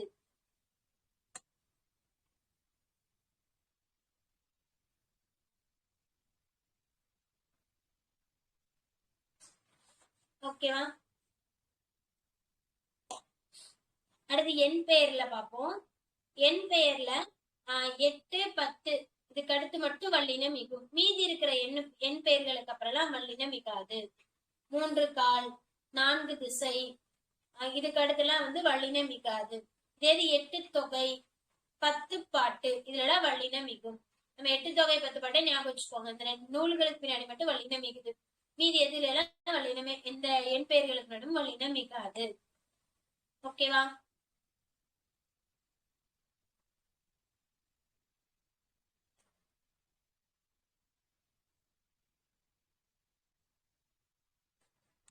பேசுறது கேக்குதா? கேக்குது மேம். டயர்ட் ஆயிட்டீங்களா? பேசுறது நானு, நீங்க இவ்வளவு டயர்ட் ஆகுறீங்க. கேக்குது மேம். கேக்குது மேம். அடுத்து வந்து இரட்டை கிளவி அடுக்கு தொடரையில வல்லின மிகுமா மிகாதா? பல பல, குடு குடு, வாழ்க வாழ்க மிகாது. மிகாது, அவ்வளவுதான். இரட்டை தொடர் இரட்டை கிளவி அடுக்கு தொடர்ல வல்லின மிகாது. மிகுறது பார்த்திருக்கோம், மிகாதது பார்த்திருக்கோம். அடுத்து எழுதிக்கோங்க, குற்றியல் உகரம் இருக்குல்ல, அதுல வன்தொடர் குற்றியல் உகரத்துக்கு பின்னாடி மட்டும் வல்லின மிகும். வன்தொடர் குற்றியல் உகரம்னா என்ன நான் கேக்குறவங்க சொல்லுங்க. ஜோதிகா, நான் அப்பதான் சொன்னேன்ல, தெரியுமான்னு தெரியல, தெரிஞ்சிச்சுன்னா சொல்றியா? Yes ma'am. விட்டு சென்றான் வரும். விட்டு சென்றானா? ஓகே, இது என்னது? விட்டு சென்றான்றது என்னது? என்ன குற்றியல் உகரம்? கசட தபர டா வந்திருக்கல மேம், அப்ப வன்தொடர் குற்றியல் உகரம். வன்தொடர் குற்றியல் உகரம். அந்த விட்டு அது வல்லின உகரத்துல முடிஞ்சிருக்கு. இட்டு அதை தொடர்ந்து வந்திருக்கனால இது என்ன வன்துறை குற்றியலுகரம். அவ்வளவுதான். இப்ப இந்த வன்துறை குற்றியலுகரத்துல மட்டும் வல்லினம் மிகும், மீதி இடத்துல வல்லினம் மிகாது அப்படின்னு சொல்லி இருந்திருப்பாங்க. அது எப்படி சொல்லியிருப்பாங்க அப்படின்னா, ஒரு வன்துறை குற்றியலுகரம் இருக்கணும், அதுக்கு பின்னாடி காசா தாபா அது பின்னாடி வந்திருந்து தாரா ஒற்று இரட்டிக்கும் இடத்துல மட்டும் வல்லினம் மிகும், மீதி இடத்துல மிகாது. அந்த டா ரா நம்ம எங்கெல்லாம் ஒற்று இரட்டிக்கும்னு படிக்கிற இடத்துல டாரா நம்ம பெரிய ரகரம் இருக்குல்ல, இது ரெண்டு இடத்துல ஒற்று இரட்டிக்கும் போது மட்டும் வல்லினம் மிகும். ஆட்டுப்பட்டி சொல்லுமா, அதை எப்படி பிரிக்கணும்? ஆடு குட்டல் பட்டி. ஆடு கூட்டல் பட்டி. நம்ம புணரும் பொழுது ஆட்டுப்பட்டின்னு போடுறோமா, டூக்கு முன்னாடி ஒரு இட்டு போடுறோம். ஏன் அங்க இட்டு பயன்படுத்துறோம் அப்படின்னா, அங்க இருக்கிற டூ வந்து இரட்டிச்சிரும். அங்க இரட்டித்தல் விதி பயன்படுத்தி அந்த இட்டு அப்படின்றது இட்டா இரட்டிக்கும். இந்த மாதிரி இரட்டிச்சுச்சுன்னா மட்டும் அந்த வன்துறை குற்றியலுகரத்துல மட்டும் வல்லினம் மிகும். வந்து கயிறு கூட்டல் கட்டில் எப்படி புணரும்? கயிற்று கட்டில். கயிற்று கட்டில். அந்த கயிறு அந்த ரூ வந்து இரட்டிச்சு இரு உள்ள வந்துரும். அப்ப கயிற்றுன்னு வந்துரும். கயிற்று கட்டில்னு இரட்டிச்சிருக்கும் பொழுது அங்க வல்லினம் மிகும். கயிறுன்றது கயிற்றுன்னு இரட்டிச்சிருச்சு, அப்ப அந்த இடத்துல வல்லினம் மிகுந்துரும். இதே மாதிரிதான் வயிறு வலி, இது எப்படி புணரும்? வயிறுன்றது வயிற்றுன்னு புணர்ந்து அங்க வலின்னு வந்திருக்கனால அங்க வந்து வல்லினம் மிகாது. இருந்தாலும் வயிறுன்றது வயிற்றுன்னு இரட்டிச்சிரும்ல, வயிற்று வலி அப்படின்னு இரட்டிச்சிரும். இந்த இரட்டிக்கிறதுனா என்னன்னு புரியுதுல?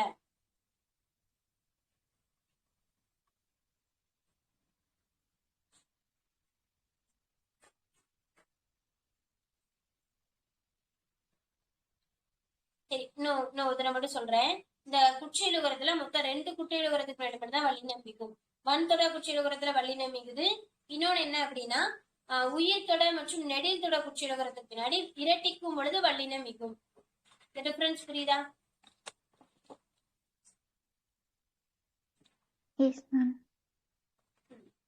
நான் வந்து வன்தொடர்லயே வந்து இரட்டிக்கும் போது வல்லினம் மிகும் சொல்லியிருப்பேன். மொத்த குற்றியலுகரத்துல 2 இடத்துல வல்லினம் மிக போகுது. வன்தொடர் குற்றியலுகரம் ஜென்ரலா வந்தாலே போது வல்லினம் மிகுந்துரும். அடுத்து இன்னொன்னு பார்த்தோம் அப்படின்னா, உயிர் தொடர்லையும் நெடில் தொடரும் இரட்டிக்கும் பொழுது வல்லினம் மிகும். உயிர் தொடர் குற்றியலுகரத்துக்கு ஏதாவது ஒண்ணு சொல்லுங்க. அதுவே நம்ம வயிறு எடுத்துக்கலாம். வயிற்று வலி சொல்லுவோமா? வயிறு அப்படின்றது என்னது? உயிர் தொடர் குற்றியலுகரம் தான். அது இரட்டிக்கும் பொழுது வல்லினம் மிகும். வலின்றது கசர தபர இல்ல, இருந்தால் வயிறு அப்படின்றது ஒரு மென்தொடர் குற்றியலுகரம். இது உயிர் தொடர் குற்றியலுகரத்துக்கு என்ன சொல்லுவோம்? சரி, உயிர் தொடர் குற்றியலுகரம். நெடில் தொடர் குற்றியலுகரத்துக்கு என்ன சொல்லுவோம்? நாட்டுப்பற்று. காசு. காசு. நெடில் தொடர்னா ஒரு நெடில் இடத்தை தொடர்ந்து ஒரு குற்றியலுகர சொல் வந்திருக்கணும். கான்ற நெடில தொடர்ந்து சூன்ற குற்றியலுகர சொல் வந்திருக்கு. அதனால இது என்ன அப்படின்னா ஒரு நெடில் தொடர் குற்றியலுகரம். வயிறுன்னு எப்படி சொல்லியிருப்போம்? வயிறுன்ற ஒரு வல்லின உகரம் இருக்கு. அதை தொடர்ந்து வயிறு ஈ இருக்கா, ஈ எப்படி பிரிப்போம்? ஈ கூட்டல் ஈன்னு பிரிப்போம். அப்ப ஈன்றது ஒரு உயிர் எழுத்து, அதனால அந்த உயிர் துறை குற்றியலுகரம் சொல்லியிருப்போம். இப்ப குற்றியலுகரத்துல எங்கெங்கெல்லாம் வல்லினம் மிகும்னு தெரியுதா? அனிதாக்கா புரிஞ்சாக்கா? குற்றியலுகரத்துக்கு மட்டும் எங்கெங்க மிகுன்னு மட்டும் ஒரு தடவை சொல்லுங்கக்கா. குற்றியலுகரத்துக்குன்னா வன்தொடர் குற்றியலுகரத்துல வல்லினம் மிகும். உயிர் தொடர் குற்றியலுகரத்துல வல்லினம் மிகும். நெடில் தொடர் குற்றியலுகரத்துல வல்லினம் மிகும். அதுவும் எல்லா இடத்துலயும் மிகுந்துராது. அந்த தாரா இரட்டிக்கும் பொழுது மட்டும்தான் உயிர் தொடர்லையும் நெடில் தொடர்லையும் வல்லினம் மிகும்.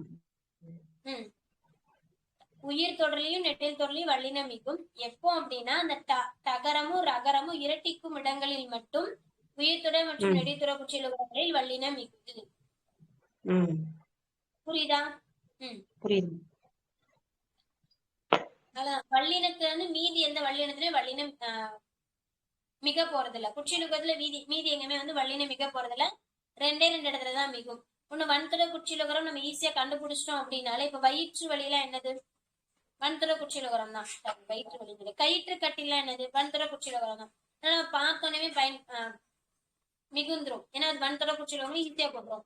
மீதி இருக்கிற நெடில் தொடர் குற்றியலுகரத்துக்கும் உயிர் தொடர் குற்றியலுகரம் மட்டும் தகரமும் ரகரமும் இரட்டிச்சு வர இடங்கள்ல மட்டும் வல்லினம் மிகும் ஞாபகம் வச்சுக்கோங்க. அவ்வளவுதான். மேம் சொல்லுங்கண்ணா. மேம் ஒரு டவுட் மேம். அந்த மென் தொடர் குற்றியலுகத்துல அந்த கன்று குட்டி அங்க வந்து வல்லினம் மிகுதுல மேம். எங்கண்ணா மிகுது? கன்று இல்ல மேம், இப்ப கன்றுன்றது வந்து மென் தொடர் குற்றியலுகரம் தானே மேம். ம் ம் இப்ப கன்று குட்டின்னு சொல்லும் போது அந்த இடத்துல வந்து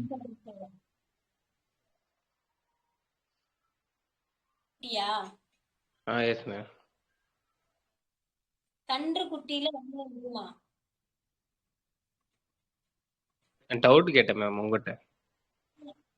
கன்று குட்டியில வல்லினம் மிகாதுல்ல. கன்று குட்டிக்கு எப்படி வரும்? கன்று குட்டி கன்று ஓகே குட்டின்னு சொல்லுவோமா? கன்றுன்னு மட்டும் தான் சொல்லுவோம். குட்டின்னு அதோட இளம் பேரே கன்று தான். சப்போஸ் கண்ணு குட்டின்னு வேணா சொல்லுவோம். கன்று குட்டி அப்படின்னாலும் வல்லினம் மிகாதாங்க. கன்று குட்டின்னு வராது, கன்று குட்டி. Okay ma'am.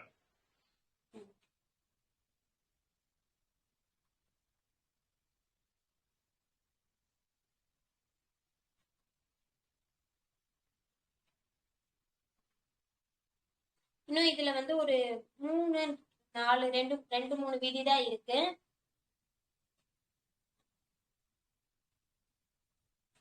இன்னும் 2 3 விதிகள் மட்டும் தான் இருக்கு. அந்த 2 3 விதியை வந்து நம்ம அடுத்த வகுப்புல பார்த்துட்டு நம்ம புத்தகத்துல என்னெல்லாம் பயிற்சி வினாக்கள் இருக்கு, என்ன பயிற்சிகள்லாம் இருக்கு, பயிற்சி இதை மட்டும் நம்ம பார்த்தா முடிஞ்சிடும். ஒரு கிட்டத்தட்ட ஒரு 34 பயிற்சி, ஒரு 34 50 வரைக்கும் தான் இருக்கும். அதை மட்டும் நம்ம பார்த்துட்டோம் அப்படின்னா சந்திப்பிழைகள் நீக்குவோம். அந்த பிழை திருத்தத்தையும் நம்ம நிறைவு செஞ்சிடலாம். இது வரைக்கும் பார்த்த வரைக்கும் எதுவும் டவுட்ஸ் இருக்கா? No ma'am. அந்த ஹோம்வொர்க் மட்டும் குரூப்ல போட்டு விட்டுறேன்னு சொல்லியிருக்கேன். அதை மட்டும் நெக்ஸ்ட் ஆஃப்டர்நூன் இந்த